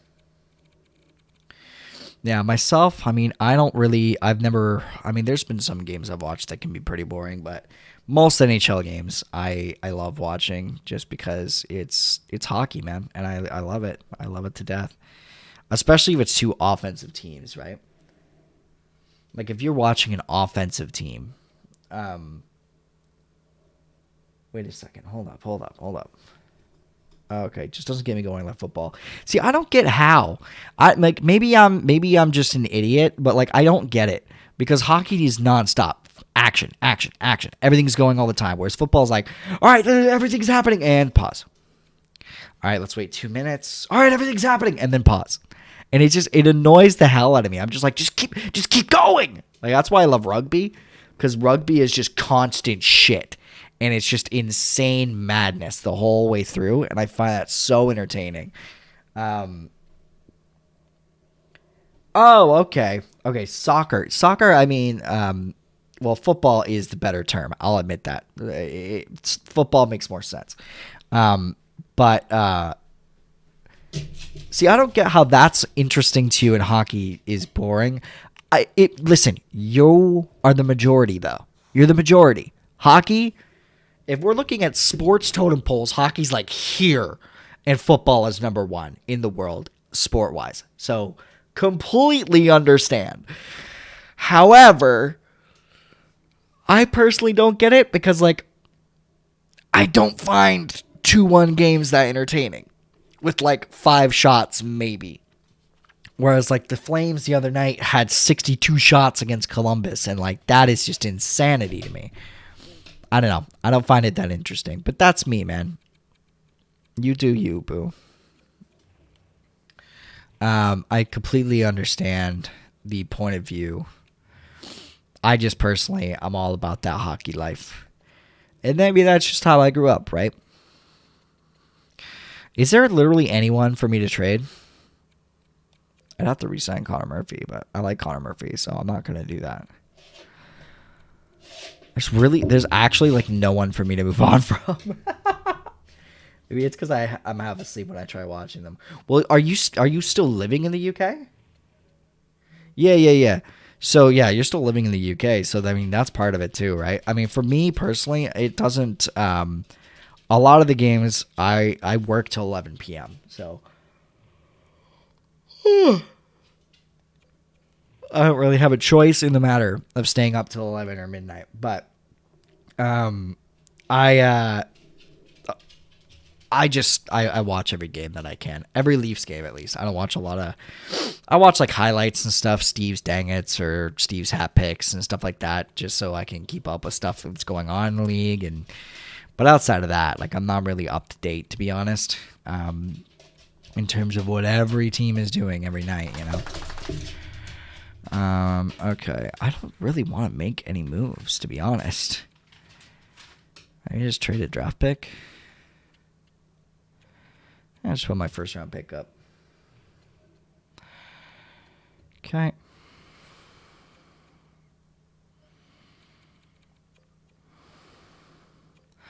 All right, let's go. Trade deadline, boys.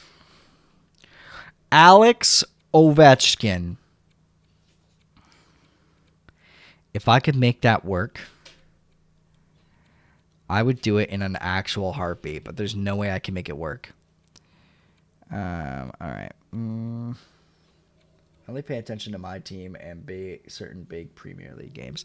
That makes sense. I know that, like, football, I'll use your guys' term. Football is just crazy over there, man. It's just insane. I mean, it's crazy a lot of places. It's not like it's just in the UK, but, like, you guys get, like, violent. Like, you guys get fucking violent over there. And I mean, I respect it, honestly. I respect the hell out of that. But it is pretty funny. Yo, I think Jason Robertson is way better than this considering his contract. So I might try to get him because it looks like I could get him for pennies on the dollar.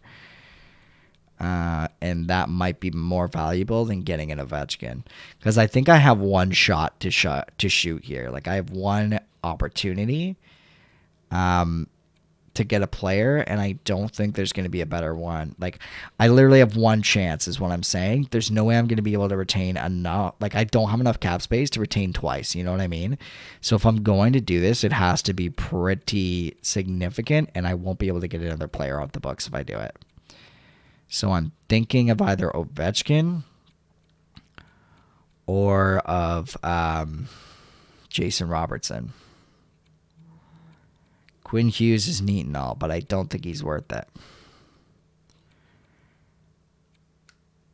If I can get Ovi off the books, that would be really big. We are football mad here. No team is standing out much for me in the NHL. They all feel the same. Oh, trust me, they are not the same.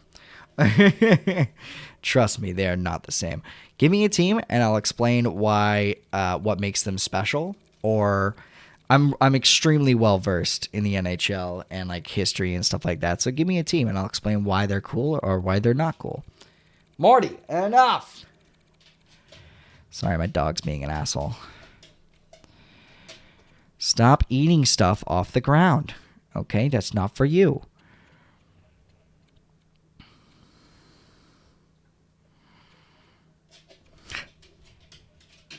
I won't pick a team in red. Okay, that's fine.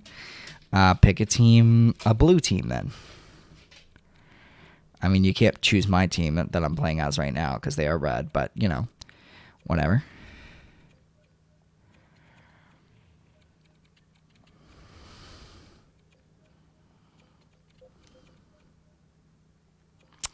Damn. Could I move next first, too? I'll move 2 first for Ovechkin. I think I'm comfortable with that. All right, what's your next criteria? I'll break down your options.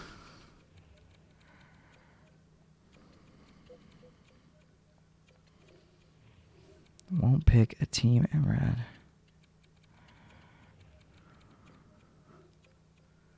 I've been tempted by Bruins, Flyers, and Rangers. So as a Leafs fan, I hate the Bruins with all my passion. It depends on what kind of hockey you like. If you like rough and tumble, lots of hits, big checks, stuff like that, the Bruins are absolutely up your alley because they beat the crap out of everybody and they're annoying and rude and I hate them. Rude is not the right term, but you get what I mean. If we're looking at a player, if we're looking at the Flyers are absolute dog shit. They have a really, really good history, but they are at the worst time in their franchise right now, really. Like, they're in a really, really bad spot right now. So, I mean, personally, now's not the time to be a Flyers fan. The Rangers are all about, all comes down to branding. The Rangers are what we call an original 6 team. So when the NHL originally started, there were 6 teams. Pretty simple, right? Those 6 teams were Toronto, Montreal, New York Rangers, the Detroit Red Wings, the Chicago Blackhawks, and the Boston Bruins, I believe. That's the original 6. So they are the teams with the most history, the most branding. Is Boston original 6? Am I wrong? It's Toronto, Montreal, Philly. No, it's not Philly. Philly was an expansion team. Toronto, Montreal, Chicago, the Rangers, Detroit, and there's one more. I think it's Boston, but it might not be Boston. Let me check. I don't know if it's Boston, you guys. Let me see here. Original 6 NHL teams. No, it is Boston. Okay, I was right. I shouldn't doubt myself. Yes, it's Boston. I think I have to make a trade here. I just don't know what for. My cap situation is really, really, really tight. So I think I should move on from someone. I just don't know who.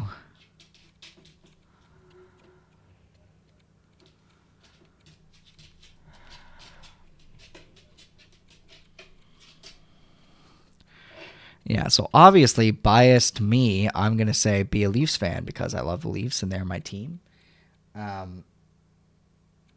But, yeah.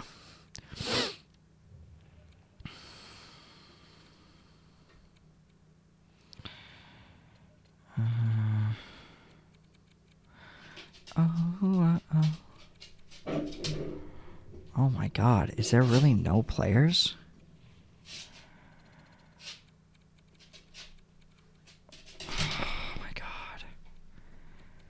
I might be completely screwed here.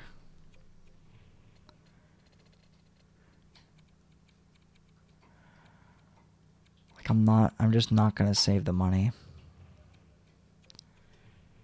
To me, I have a root for a team that I like, the colors or logo.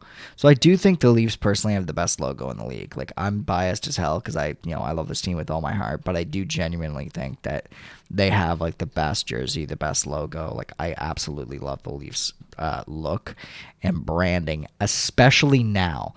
The last one we had was pretty terrible, but I think the new logo, the new jersey, I think it looks the best it's looked in like a century, which doesn't make sense because I think we've only been around for a century, but you get what I mean. I think it's a really, really good look. However, it's all about what you like. Like, navy blue is my favorite color. I absolutely love it. So I'm a huge fan of that, but I get if people aren't. And I'm really hindering my team by doing this on the defensive side. I can't justify this. I can't justify it. I'm just going to have to be over the cap and be okay with that. So okay, can I just say this right out the gate? Don't be a Chicago fan. Now is not the time. Not because I hate Chicago. Well, I kind of do. What they did to the Kyle Beach situation means don't be a Chicago fan. Although I love their branding and their logo and all that, there's a really bad situation that happened in the league back in 2010, and I just think that you shouldn't cheer for them. Man United. So, Kate, the concept of Man United that I get is that they are considered the best. They have the most fans. They have the most history, and their fans are kind of dicks about it. Am I getting a grasp of what Man United is? Is that roughly what Man United is? Most history, most wins, and most fans, and that means they're also kind of dicks about it. Yeah, okay, if that's the case, then that's the Montreal Canadiens. So the Montreal Canadiens are historically the best team in the NHL. They've had the most cup wins, the most history. They're an original six team. They probably have one of the most hardcore fan bases, not the most fans, but most hardcore fan bases ever. And they're kind of dicks about it, but they're also French. So, that's kind of part of it. And all I mean by that is that they're very anti everything else Canadian.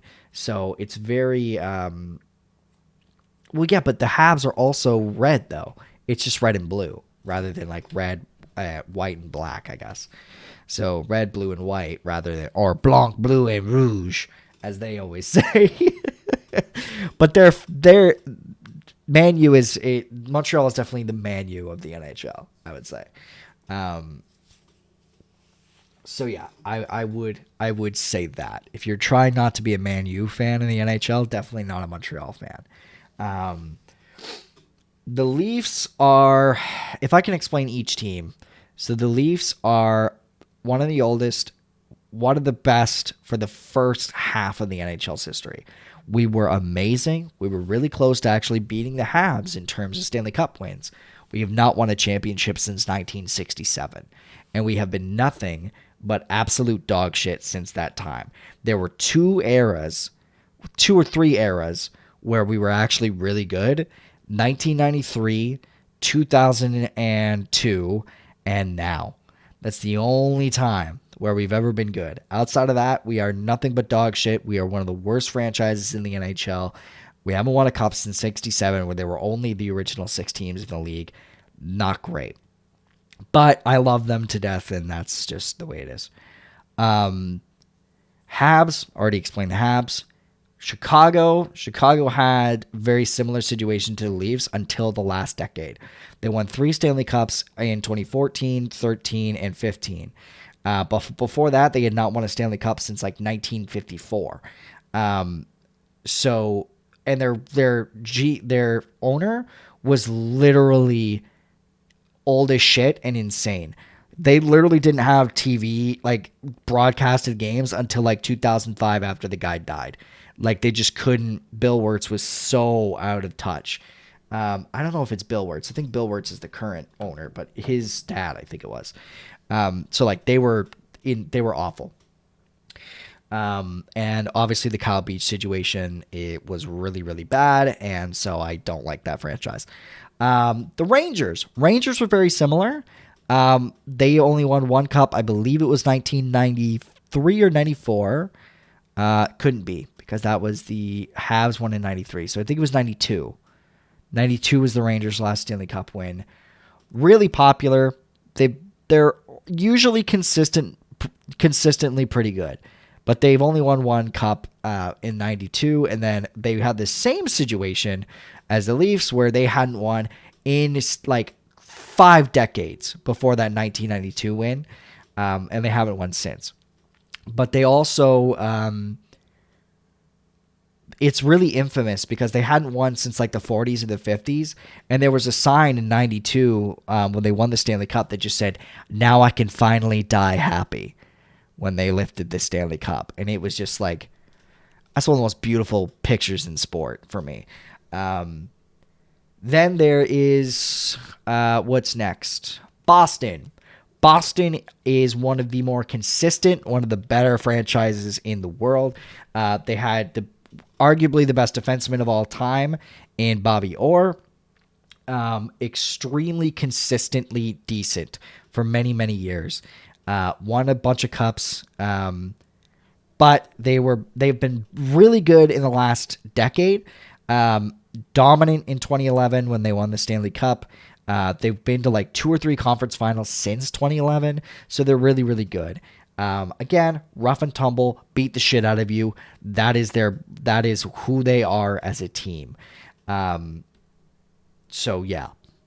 Then you have the last team, which is Detroit. I would argue Detroit is the best one. They're easily the best team of the last 3 decades.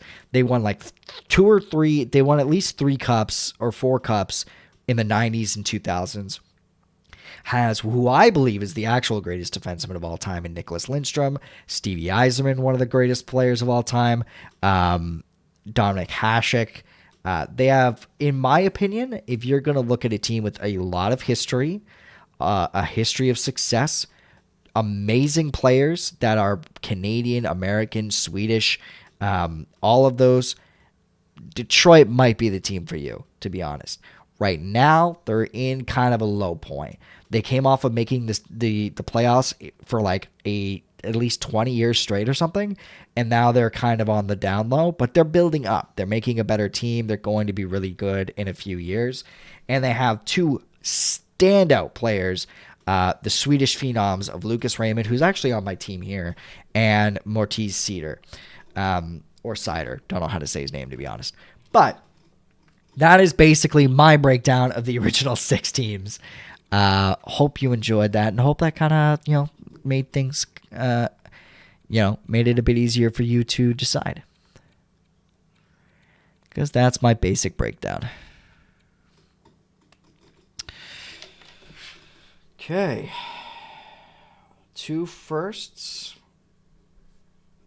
2 Washington.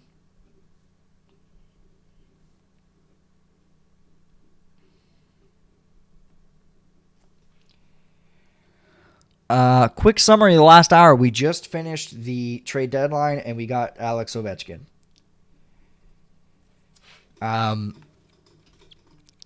Outside of that, not a whole lot. So, yeah, no problem, man. I hope it actually helped, and that wasn't just me rambling and you going, yeah, I know all this. Also, our friend here, Musu Steven, is recently getting into the NHL, and he was wondering what team he should cheer for. In terms of like original 6, and my recommendation as a Leafs fan is the Leafs, but I think honestly my real recommendation is Detroit. So, because let's be real here, out of the original 6 teams, Detroit's probably the best one out of the in the last 30 years at least. Okay. So, here's the problem. I have no cap space. I don't think I'm even able to bring up Ovechkin. No, he's actually up? Oh my god. Slap my tits and call me Susan. That's inappropriate, and I'm sorry, but I don't care. Okay. What? Okay, well, at least that's the case.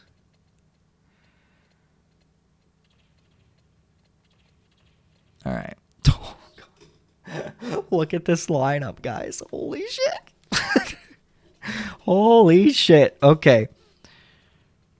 Ovi, McKinnon, Barkov, Denisenko, Stützle, Owen Tippett, Raymond, Krebs, Lundell, Kavanov, Sortif, Monahan, Pernovich, Ekblad, Bernard Docker, Harley, Schneider, Murphy.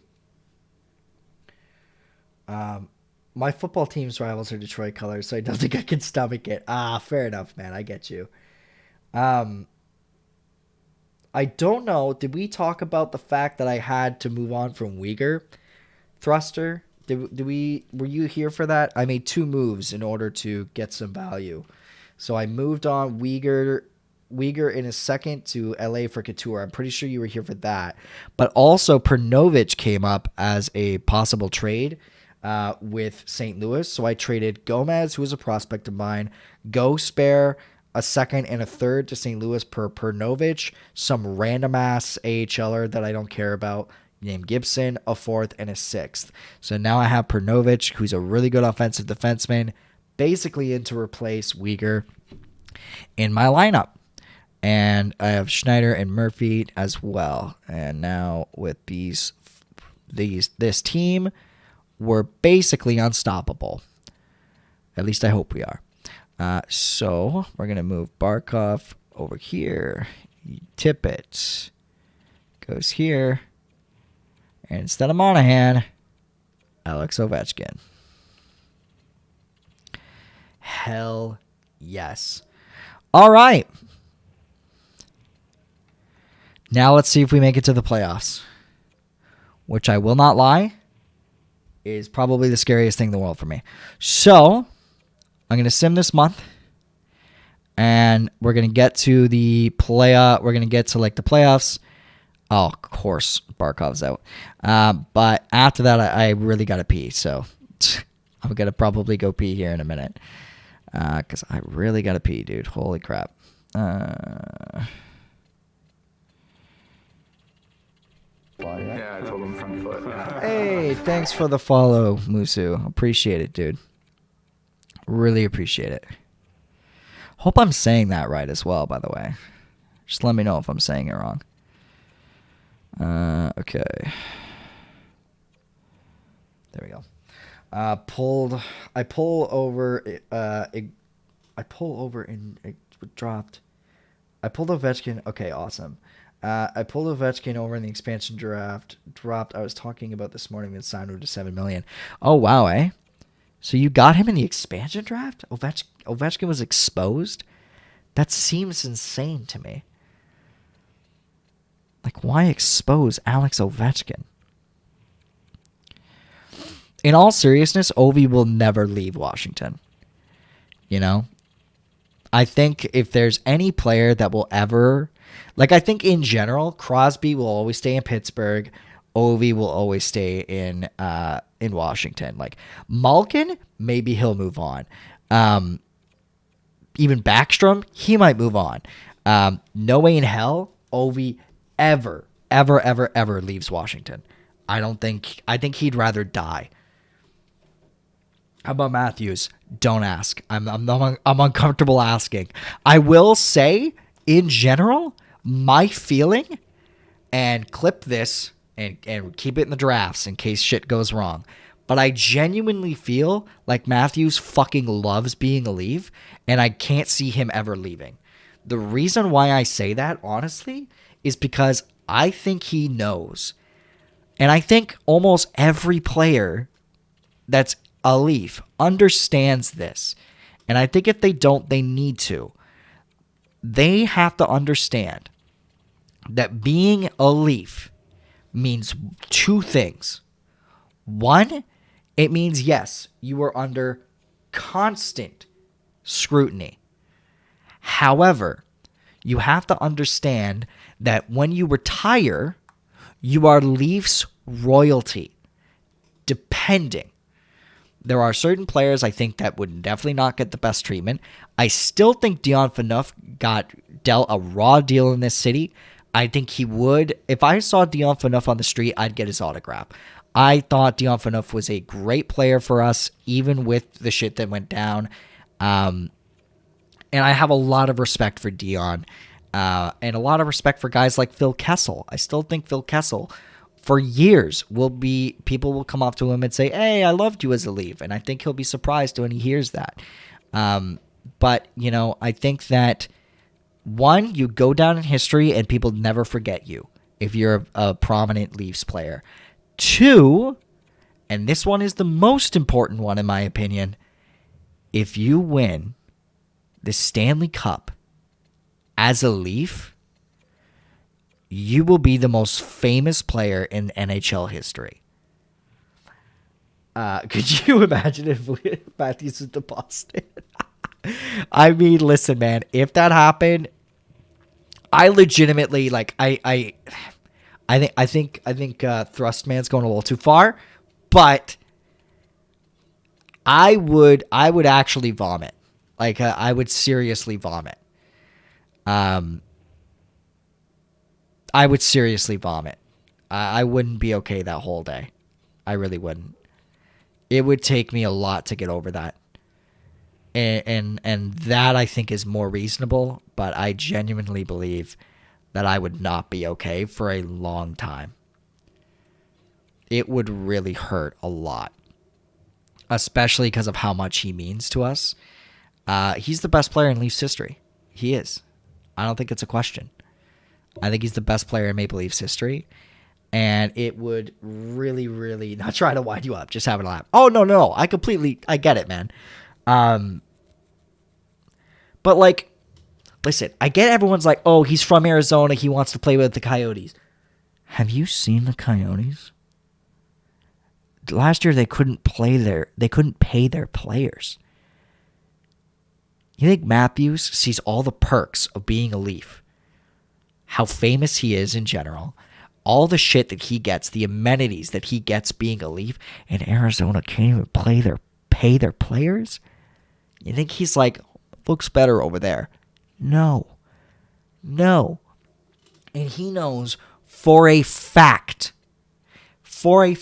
any Leaf right now, if you're listening, you're not listening, any Leaf, you have to understand, if you win here, you will never, ever, ever, ever have to buy a drink in the city of Toronto again. You may not even have to buy a drink in Canada again.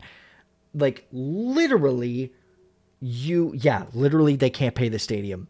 They're literally debating playing in a 5,000 seat arena. 5,000 seats. Just so we're clear, the smallest rink in the NHL is Winnipeg, which is 15,000, and they want to play in a 5,000 seat arena. Anyway, I have to pee, but I'm going to finish my rant. You will literally be the most famous player in the NHL. I don't think it's an argument. I really don't. The Leafs have the biggest fan base in the NHL. They have been dying for a cup since 1967. And if you're the player, if you're on the team that did it, that finally did it, there's just no argument. You are forever the greatest man ever. To Leafs fans, I promise you guys, in all seriousness, if the Leafs win, you won't see me for a week. You just won't. I'm taking a week off work. I'm going on vacation. I will be drunk off my ass for a week straight. I'll black out. I won't remember it. I'll never, ever be able to wipe the smile off my face again. Ever. Ever, ever, ever. It will be the best thing in the world, and I will never be able to get over it. I will say, if they lose, I'm going to be honest. At this point, if they get past the first round, I'm going to be smiling all day. They will be treated as deities. Exactly. Like if the Leafs make it past the first round this year, I'm going to cry. I'm going to seriously cry. I cried last year when they lost. I didn't cry, but I wanted to. I threw some stuff. I punched some things. I won't lie. I get a little too into it. We'll talk about this in a minute. I have to go pee. I'll be right back, okay?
Oh, God. Okay. Hey, guys. Where do you think my headphones sit on my head?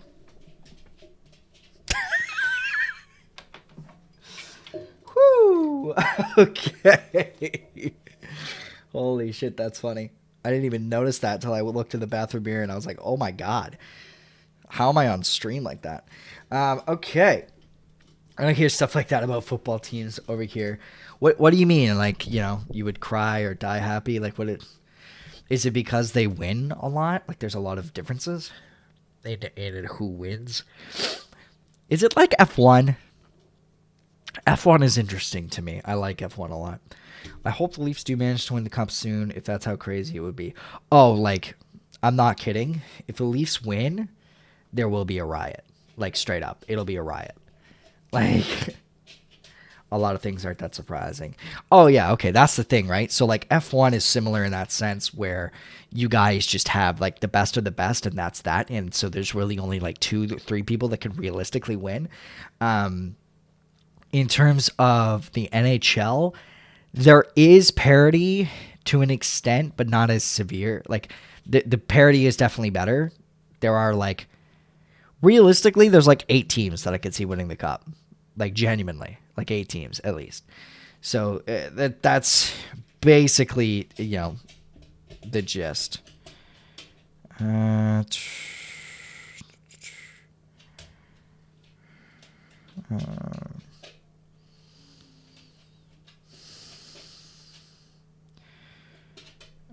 Okay.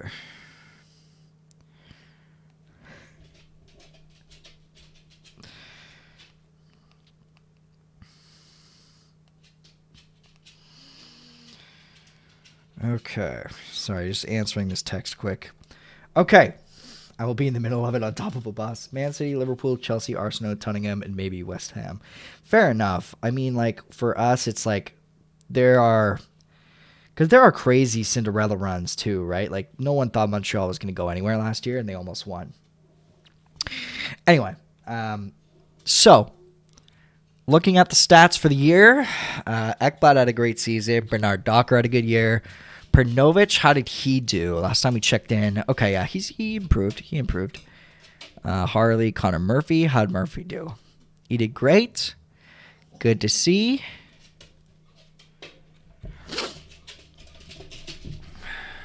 My teams are on the verge of being liquidated. Oh, that's scary. See, that's not a thing in the NHL. The worst teams are just dog shit, and they just stay dog shit. The only teams that are like at risk of actually going under are like Arizona, but even then, like, because we have revenue sharing, no team like goes under realistically. 49, 50 points. Denisenko 59, Raymond 72, Stützle 82, McKinnon 100 points, Ekblad 150, or Barkov rather 115. Ovi, how'd he do in his games with us? 28 points in 21 games. Hell yeah. One of the founding members of the Football League. Oof, that's awful, dude. I'm sorry to hear that. That's never good. Okay, how did we finish in terms of stats here? Second in our division. 7th overall. Holy shit, Colorado's good. Top 3 team offensively.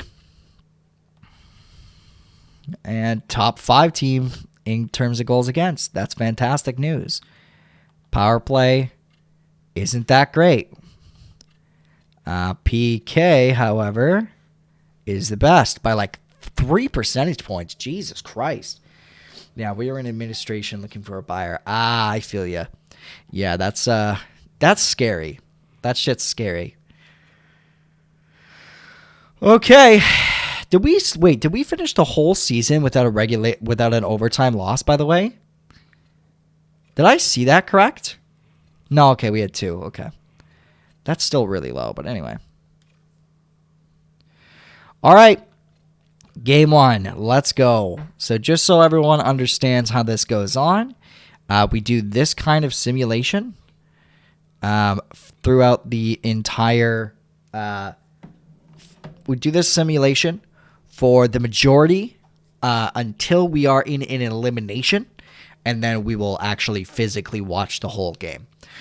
But we just do this for now. And then once we get to the conference finals, we watch every single game. And same thing for the Stanley Cup finals. Yes! Lundell! Good start, Lundell. The game on Sunday is close to sellout at 33,000. Well, first off, that's a crazy amount of people. But also, we got a second goal. I don't know who scored it because all events is kind of weird to me. McKinnon. Nice.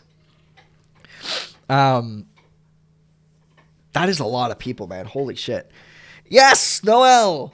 Ah, shit, they got one back. It's fine, though. We got another one back, though. This Boston is our team.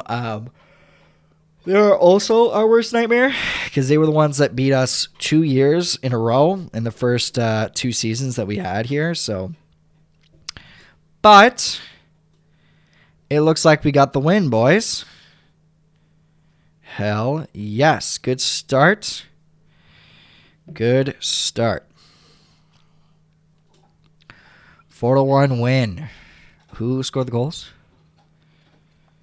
Sordif, Noel, McKinnon, and Lundell. Wow, bottom 6 guys getting goals. That's pretty good to see. Pulled groin, Lucas Raymond. That's not good. Okay, let's see. And he looks like he's out for a little while, too, so that's really not great. I'm going to move up Lundell. Wait, is Denisenko fully healed, though? No. I have to bring up a player for, like, a game.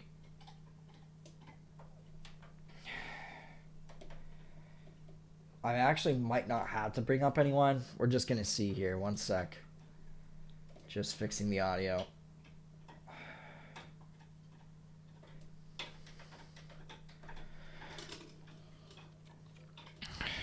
Wait, no, that's not what I wanted. The atmosphere should be bouncing concerning the past few weeks. There's been a trend of save Derby County. That's good, man. It's important to get people behind that kind of shit.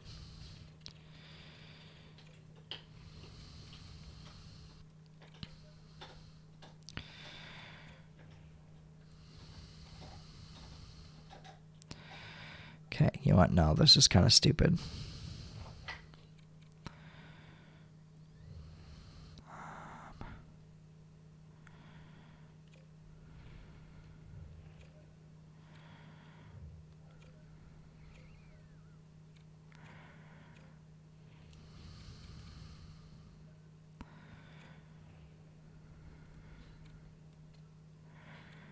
So I'm going to do that. But if it's a situation where he legitimately cannot play, I'm going to swap him out.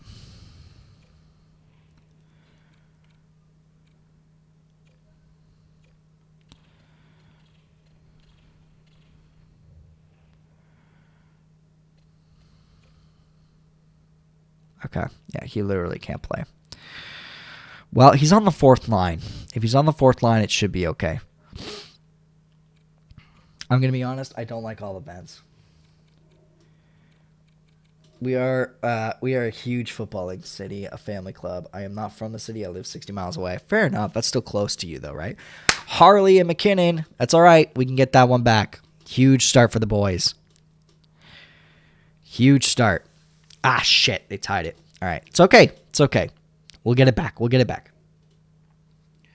That's awesome, though. Travis Dermott? Come on. Travis Dermott being a Bruin actually hurts me, too. All right. That's okay. That's okay, man. We're not that far off. We can still come back. We're the best. We're one of the best scoring teams in the NHL. We can easily come back from this. All right. Looking a bit tougher now, but that's all right. Kovanov, see? We're coming back. It's happening. It's happening, bro. We've got this. We've absolutely got this. Okay, and there we go. Founded in 1884. Holy shit. That is super old, dude. That's crazy. 1884 is what? Okay, phone, calm down. Holy hell. God damn it. All right, I think we lost this game, guys. Oh? No, okay. Okay, let's think here.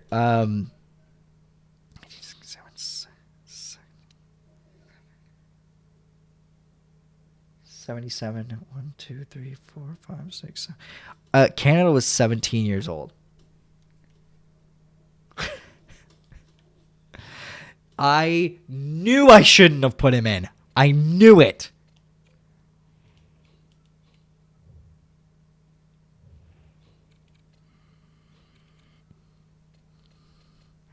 That's why you don't put in injured players, you guys. I'm only putting in Tippett because he has a day to recover. He didn't recover.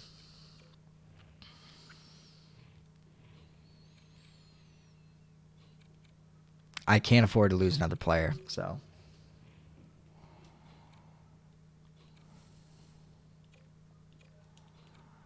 I cannot believe that, man.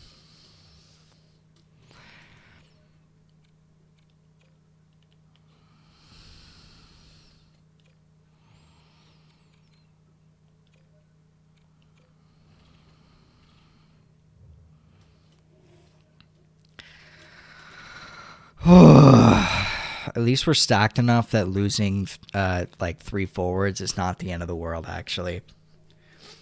But yeah, no, Canada was like 17 years old. Our country was made in 1867. There we go, Ovi. Big moves.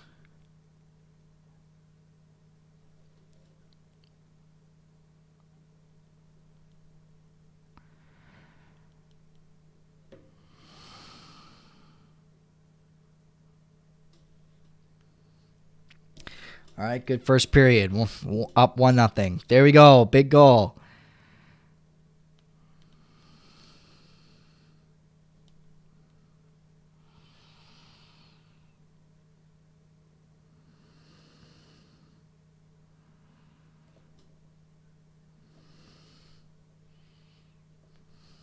Okay.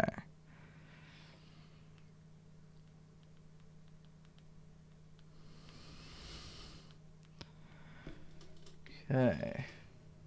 That's where the 12 teams that started off the league were equal to the original 6 of the NHL. That's still so crazy, though. Canada was such a young country.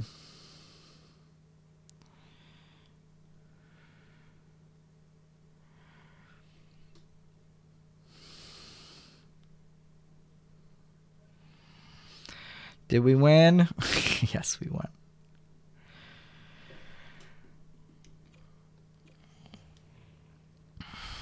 All right, 3-1. Thank God.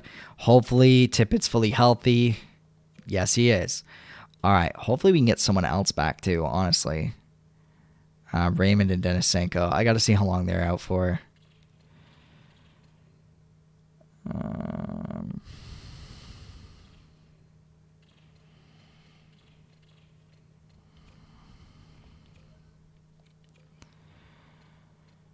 Okay.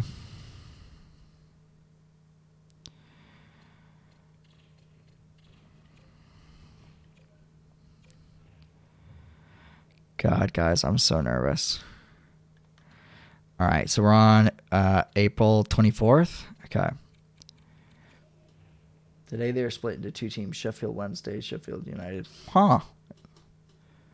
Okay, both these guys look to be back like really soon, 27th and 28th. Which means they should be back for like, game 5, game 6 even. Hopefully we don't get there. Oh, Erik Haula. Erik Haula, he's got to be pretty old now, right? He's got to be like 35, 36. It's all right, though. We can come back. Anyway, I'm rambling on. Oh, no worries, man. I like it. I like learning about this kind of stuff. I love to learn.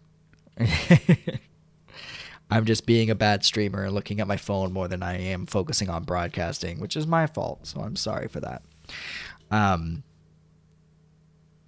But yeah, no, it's definitely interesting. So no worries there.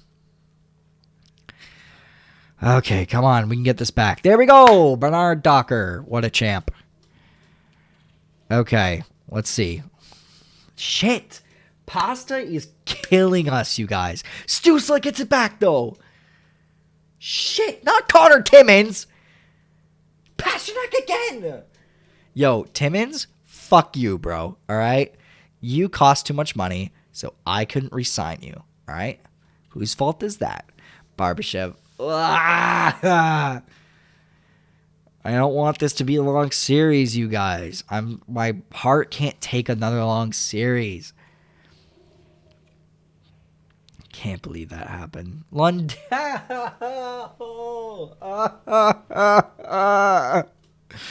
Come on. How many fucking injuries are we going to have in one season, you guys? How many? Count it up at this point.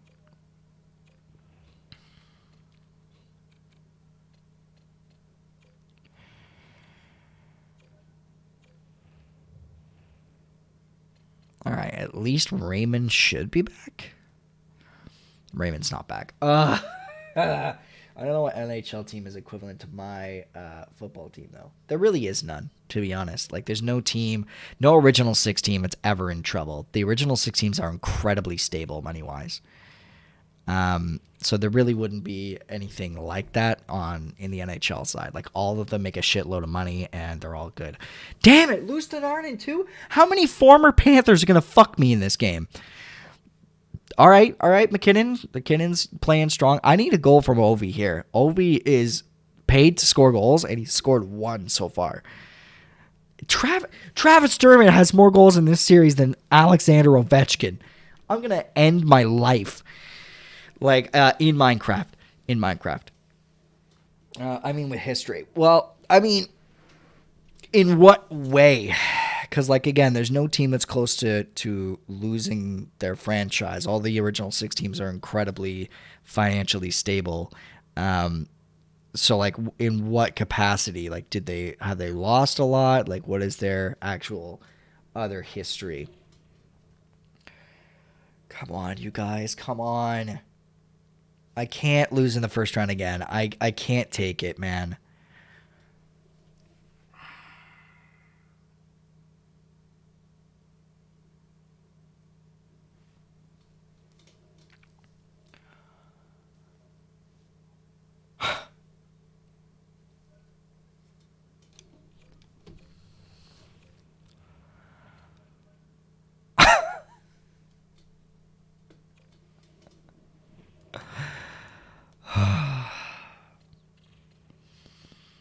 It's a joke. We're cursed, you guys. We're fucking cursed, honestly.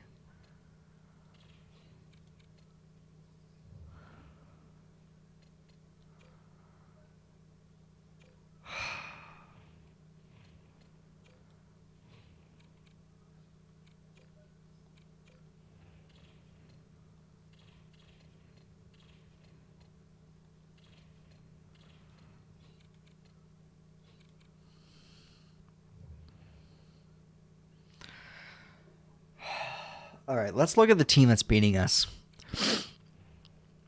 Because I got a feeling I'm about to get real frustrated.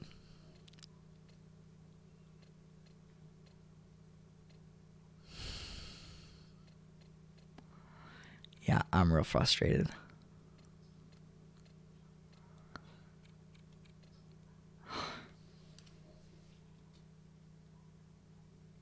They are not better than us in every category.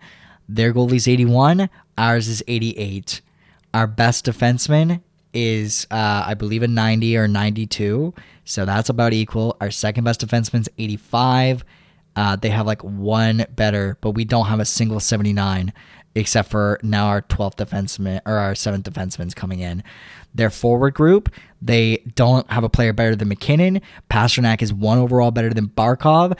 Buchnevich is the same as fucking Ovechkin. So right out the gate, our first line is immediately better. Our second line is immediately better. Our third line is better. Our fourth line is better. Every single fucking thing is better, and we can't get a goddamn win together.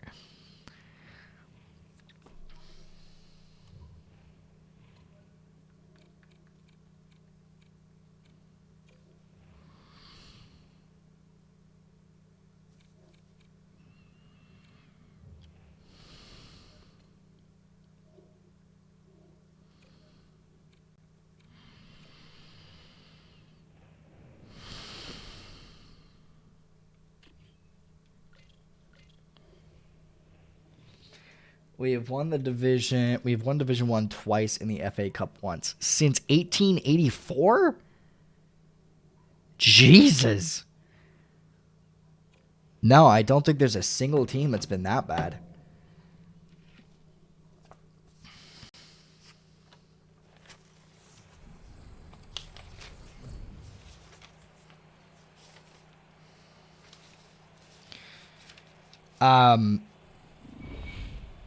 I'm deadly serious. If we lose, I think I'm done with this franchise. Well, that's not true. I'm not going to be done with this franchise. If we lose for real, I'll do one more season and then I'm moving on. Because, like, I'm so fucking fed up with this team, man.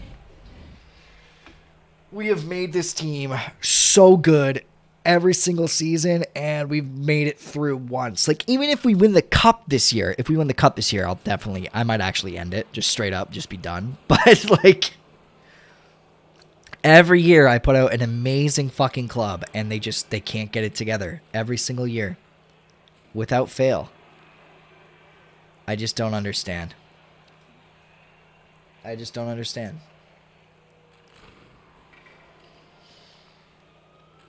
All right, come on, guys.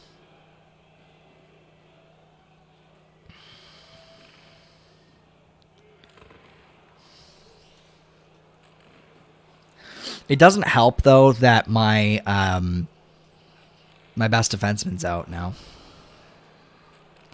I have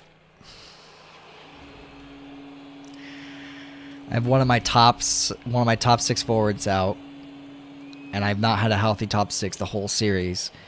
And my best defenseman is now out, but he hasn't been out for like three of these, or at least 2 of these losses, I think. So,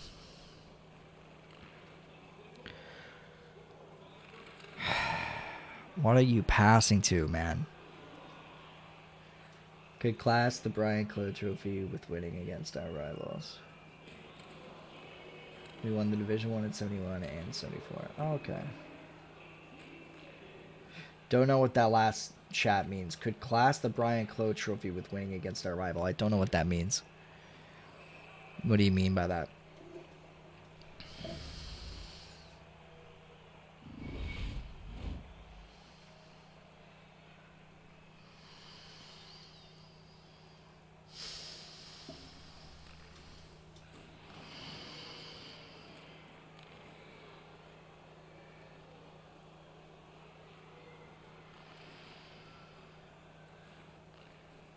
Okay, there you go. Oh, shit.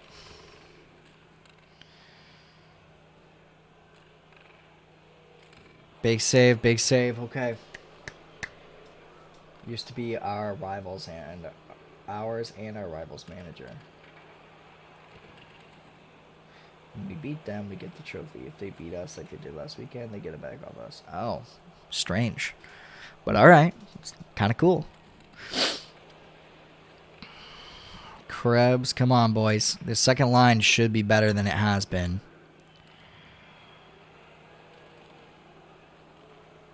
I mean, Ovi is really the guy I'm pissed at right now. I gave you 2 first-round picks for you, and you have gotten 1 fucking goal. I get it. You know, I haven't even looked at his stats. He might have like 6 assists. I don't fucking care. Score a goal. You are Alex Ovechkin. That is what you are paid to do. I gave up 2 first-rounders for you. Yeah, tradition is different. He's before my time anyway. Yeah, fair enough. I don't like the Bruins colors. I don't like the Bruins. Fuck the Bruins, man. If we lose to the Bruins in the first round, this will be the 3rd time in 6 seasons that this will happen. Yes! Yes! Yes! Oh, thank God, Krebs. Yes! Okay.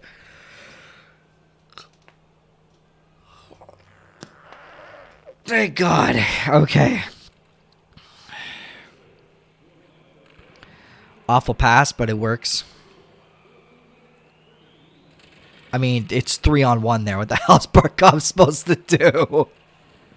Get your stick, dumbass. It's right there. Barkov. Hello? There you go. You got it. Ah, that would have been a good shot.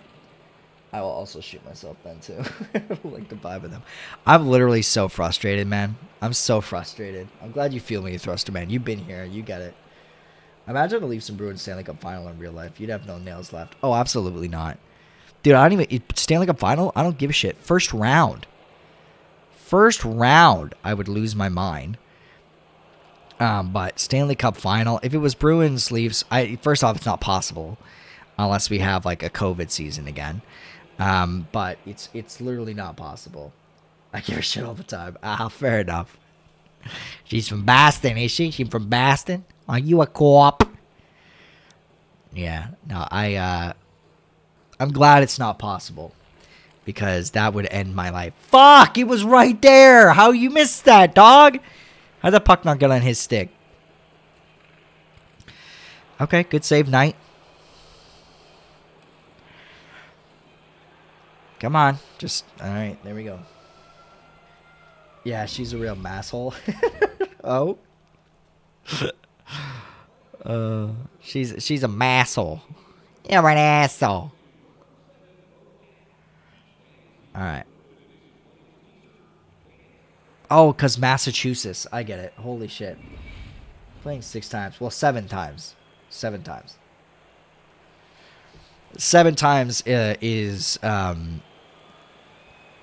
it's first best of 4, right? So well, sorry, best of 7. So you have to win 4 games. So to win our playoffs, you need to win. There's 4 rounds, so you need to win 16 times.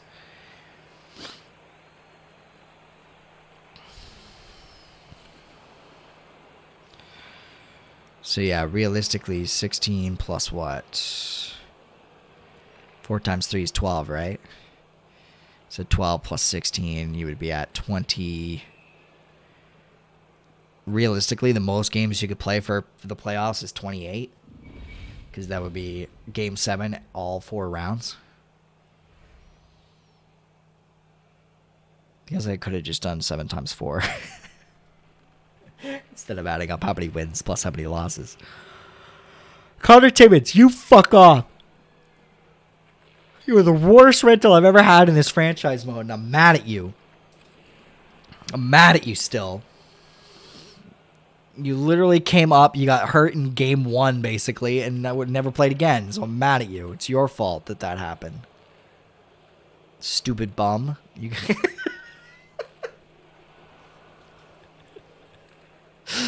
You ever, like... Isn't it... When we get to a certain age, why are, like, kid insults really funny? You know what I mean? Am I the only one? Am I still just a child? Like, calling someone a bum is really funny to me. Not like, you know, the homeless thing, you know, because some people are like, oh, he's a bum, he's homeless, you know, like, not like that. That's actually mean. But I mean, like, hey, you stupid bum. Like, it's just funny, dude. Yeah, or a poo head. Poo head. What's the the Anchorman thing? You got poop mouth? Poop mouth? You got poop coming out of your mouth? That's just so fucking funny, dude. It's stupid, but it's funny. I fucking love that movie so much, dude. If you didn't get that reference, I'm sorry. It sounds really stupid if you don't get the reference, but I love Anchorman so much. Oh, come on. Who's hurt?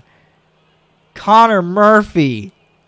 I mean, that's not the end of the world, but it's not optimal considering Ekblad's also out. So now I have 2 defensemen out.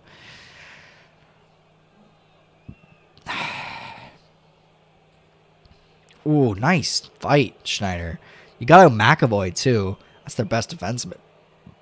If you can get him out for 5 minutes and we score a goal, that would be pretty lit, fam.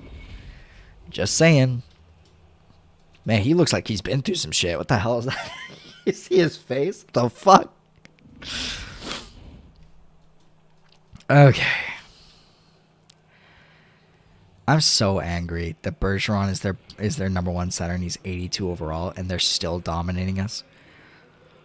Like, I'm coming off here now. Cheers for the chats. All right, well, thanks for coming in, man. I hope to see you again. I stream Monday, Wednesday, Friday, 9 a.m. to noon AST. So hope to see you again, my friend.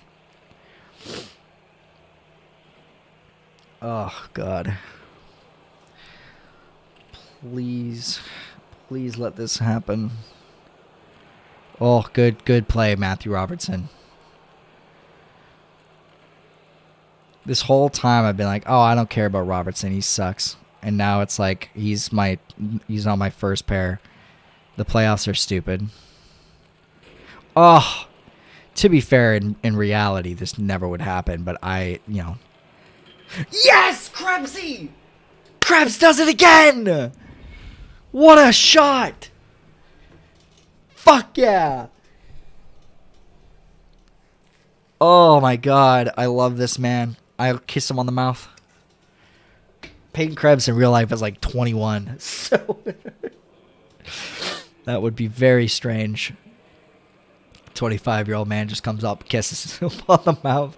That's assault, kids. Come on, Krebsy. I love you, you beautiful human being.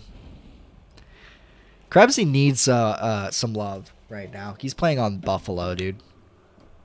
Can you imagine playing on Buffalo? Ew. Couldn't be me. Yeah. All right, Ovi, come on. Come on, Ovi. Do something. McKinnon, being McKinnon. Oh, okay. Good save by Skinner. I can't believe we have to watch the next 3 games. Or maybe 2. I don't actually know. God damn, Spencer Knight can't stop a beach ball, dude. Holy shit. Okay, come on. Oh, big shot by Ovi. Couldn't get it, though.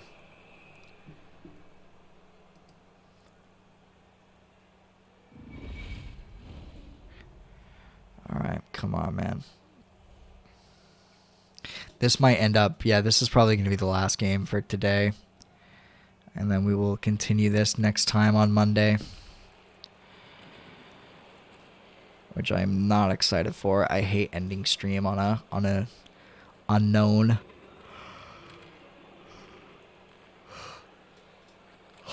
Ooh, big save, Knight. Big save. Well, to be fair, we might end it on a known if we lose this game. And that known is that Nick is going to lose his shit. All right. 2-1. Let's finish this game off. More importantly, let's bury another one because I'm not comfortable at 2-1. I need more goals.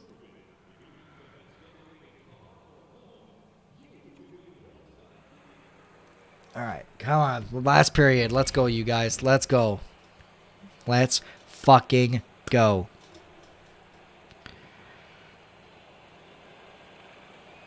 Okay. Come on, Cats. Hell yeah.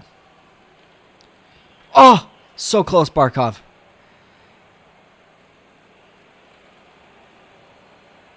Okay, you guys. All right. I mean, didn't really do much. Probably should have passed there, but that's fine. It's all right. It's just Pasternak, the guy that scored like fucking 15 goals against us in 2 games. Like, this guy's so fucking annoying. Why did no one help McKinnon there?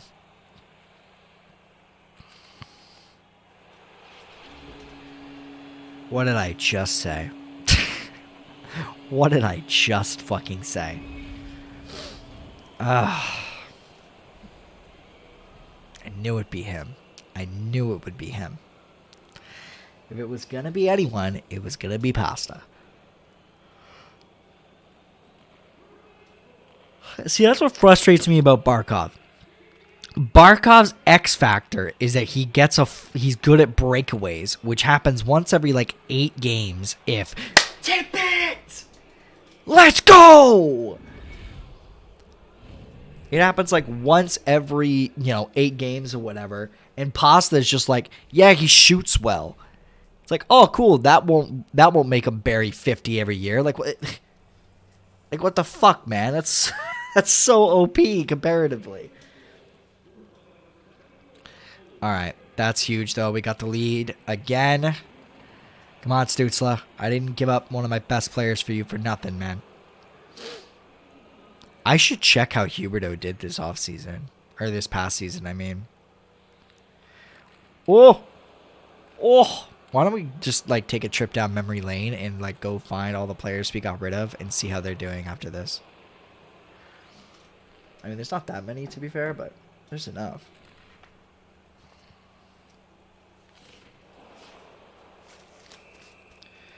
I think Bob retired. Hornquist definitely retired. We'll see if we can find Bob, though. Gudis, Nudavara. See if we can find Bennett, Montour. Arvidsson, Smith, Forsberg, Miller. I know Letang retired, so Letang we got back.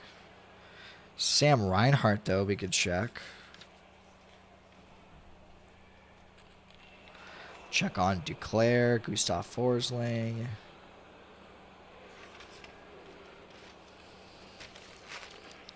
Come on. Niederreiter, Yuki Haru,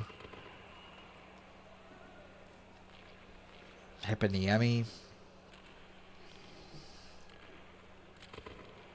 Big block. Huge block. And then this Hinola, Huberto. There's another one. Bernard Docker got 3 goals as a defenseman in the playoffs. What an absolute fucking Chad. Put him on the wall. You know what? Like, I feel like it's best when, series like this have, regulars. Or, like, you gotta have, like, characters, heroes, guys you get all the time.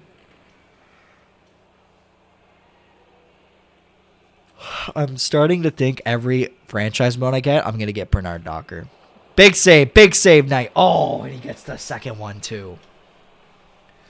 Every franchise mode I do now, I'm going to get Bernard Docker. Everyone. Guy's been an absolute Chad since he's been here. How did I even get him? Trade him for Gustav Forsling in a 4th.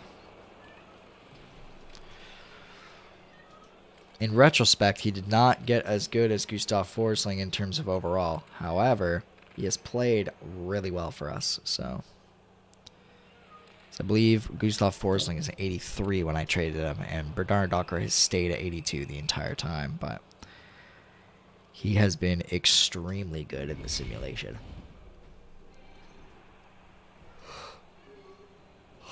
Morty, leave him alone. Leave him alone, buddy. Leave him alone. He's not doing anything. He's not hurting you. Okay? Leave him alone. Ooh, that was a good move, Tippett. Almost had him. You got 3 minutes left, and we're up 4-2. Let's see if we can keep it together, okay? Just get the puck away from Pasternak. What did I just say? Jesus Christ, Knight with the huge saves. Oh, big save. Oh, my God. Knight is keeping us in this fucking game, you guys. Holy shit. All right, they empty the net, but we get the puck back. Come on, get it up there. Raymond, bury it. There we go. There we fucking go. Ending it on a good note, you guys. I mean, a somewhat good note. I think we're still down 3-2. I think we might be down. We might be going to game 7. I think it's game 6 though that we'll be going to. So gotta win 3 straight, but that's the icing on the cake. We won this game.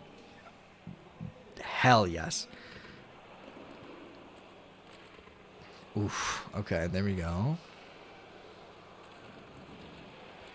Oh my God, it's just slapping their shit right now. The simulation likes me today, but it probably is not going to like me Monday when we fucking come back on game 6.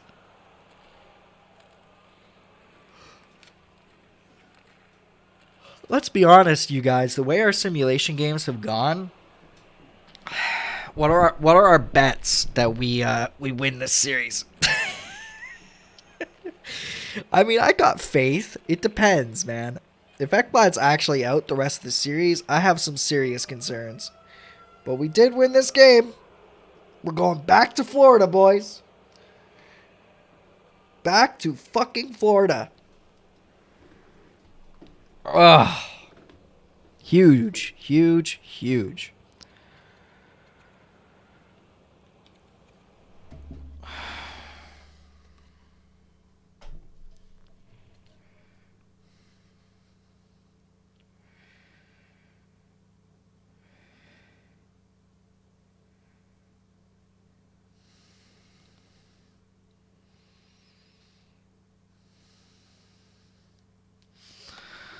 Okay, Connor Murphy's out with a neck strain until May 13th, so he's out long term.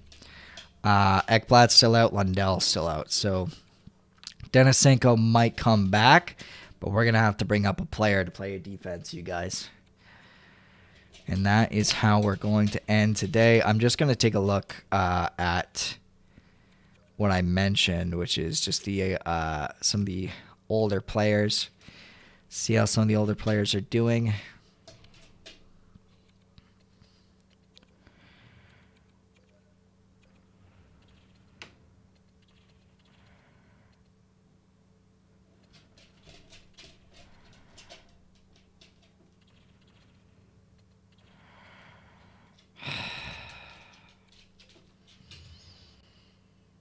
It is Game 7. Oh, no. It's Game 7. Denisenko's back, and Lundell might end up being back for the final game.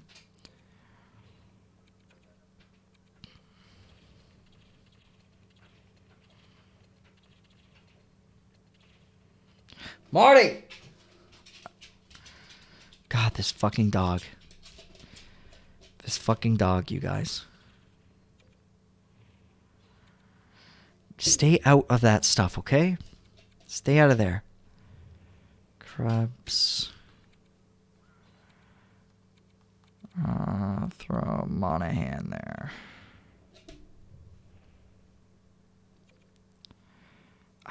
Okay, still not healthy enough. Oh, God. Lundell's not healthy enough for Game 7, and neither's Ekblad.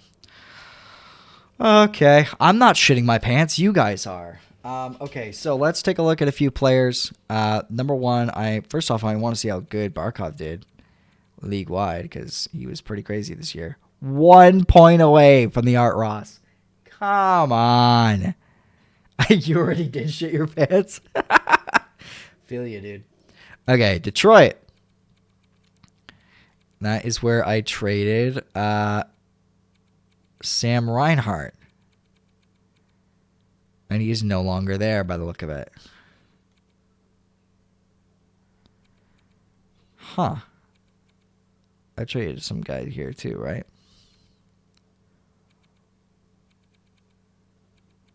Yeah, Sam Bennett. Let's see how Sam Bennett's done since he's been a Panther. Holy shit. 57, 40, 40, 40. Not bad. Not the worst, though. Not amazing. Wait, what the hell am I doing? Who was it I wanted to look up? I wanted to look up... I wanted to look up Hubie. And Hubie I traded to Dallas, did I not? No, it was Ottawa. I wanted to look up Hubie, and I wanted to look up Sam Reinhart.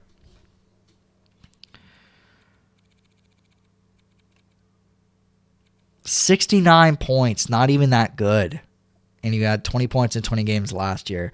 So, I mean, almost every year with us, he was at least a point per game, and he wasn't a point per game on Ottawa. But I think Ottawa was also pretty dog shit. And he is going down overall, too. Look, 87. Don't regret that. Okay. Man, Ottawa actually looks good, though. Fucking Byfield, Kadri, Dean. Those are good players. I mean, Kadri's going down, but still. Brandstrom's elite. Kachuk. This is a good team. What the hell is the problem? My God. My God, that guy's 19. What the fuck? This guy's 19. 87 overall at 19 years of age. Fuck that guy. All right. We're going to have to find Sam Reinhart because I don't know where he is. So we're going to do the smart thing and just go the entire league and then sort by name.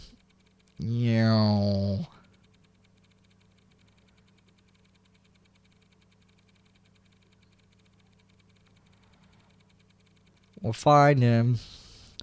We're going on a trip on our favorite. There he is. 97?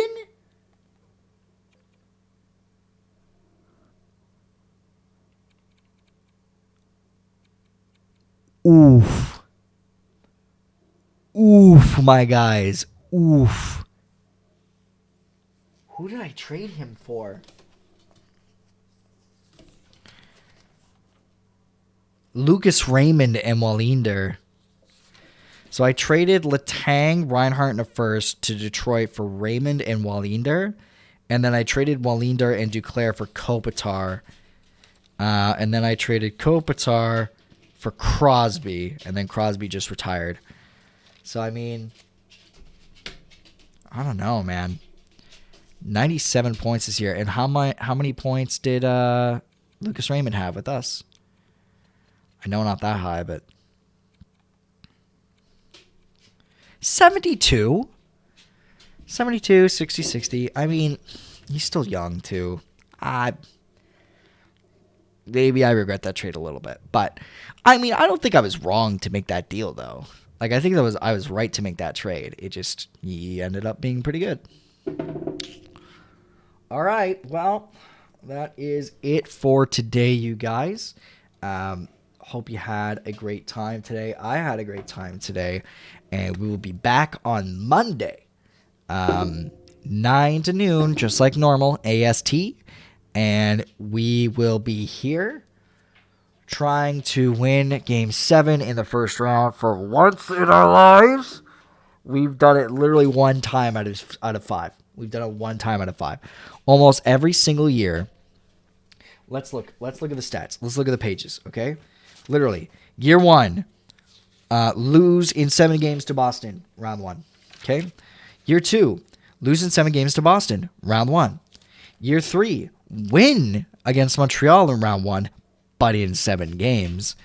And then we went on that crazy streak and lost in the finals because I jinxed myself, and I'll never forgive myself for that. Then what happened next season? Lost in round 1 to the Rangers in 6 games. Ooh, spicing it up a little. Lost in round 1 in 7 games to Tampa again. And now we're here. So basically every single season except 3 out of 5 rather, we have lost in game 7 in round 1. And if we lose in this one, 3 times out of 6, we will lose in round 1 to Boston in 7 games. So, really hope that's not the case. I want to get past, in general, if we lose this one, that'll be 6 years. 5 of them we wouldn't have gotten out of the first round, and 1 we went to Game 7 of the Stanley Cup Final. So, that might be the most cruel franchise mode. At least if you miss the playoffs, you get good draft picks, you know? I am the Leafs. I'm legitimately the Leafs. Well, the Florida Panthers are also the Leafs, by the way. I don't know if you know this, but Florida has not won a first round since, 96. Seriously. They have not won in the first round since, 1996. It's fucking insane. So, the Panthers are worse than the Leafs. It's just the Panthers have also been really, really bad for a really, really long time. So it doesn't matter as much, right? The only real years where you could be like, that's a massive disappointment for the Panthers was the last 2 seasons. And even then, they were against Tampa. So last season they lost to the Stanley Cup champion. So are you really that upset, you know? Yeah, and it's Florida. So, again, as you said, not really under the magnifying glass as much, but I have a lot of respect for the Florida Panthers, so I'm really happy to be doing this franchise with them. I like a lot of their players, even though I traded most of them. But we will see you guys again on Monday. Have a fantastic weekend, you guys. I love you all, and we'll be back Monday. See you then. All right? Bye, guys.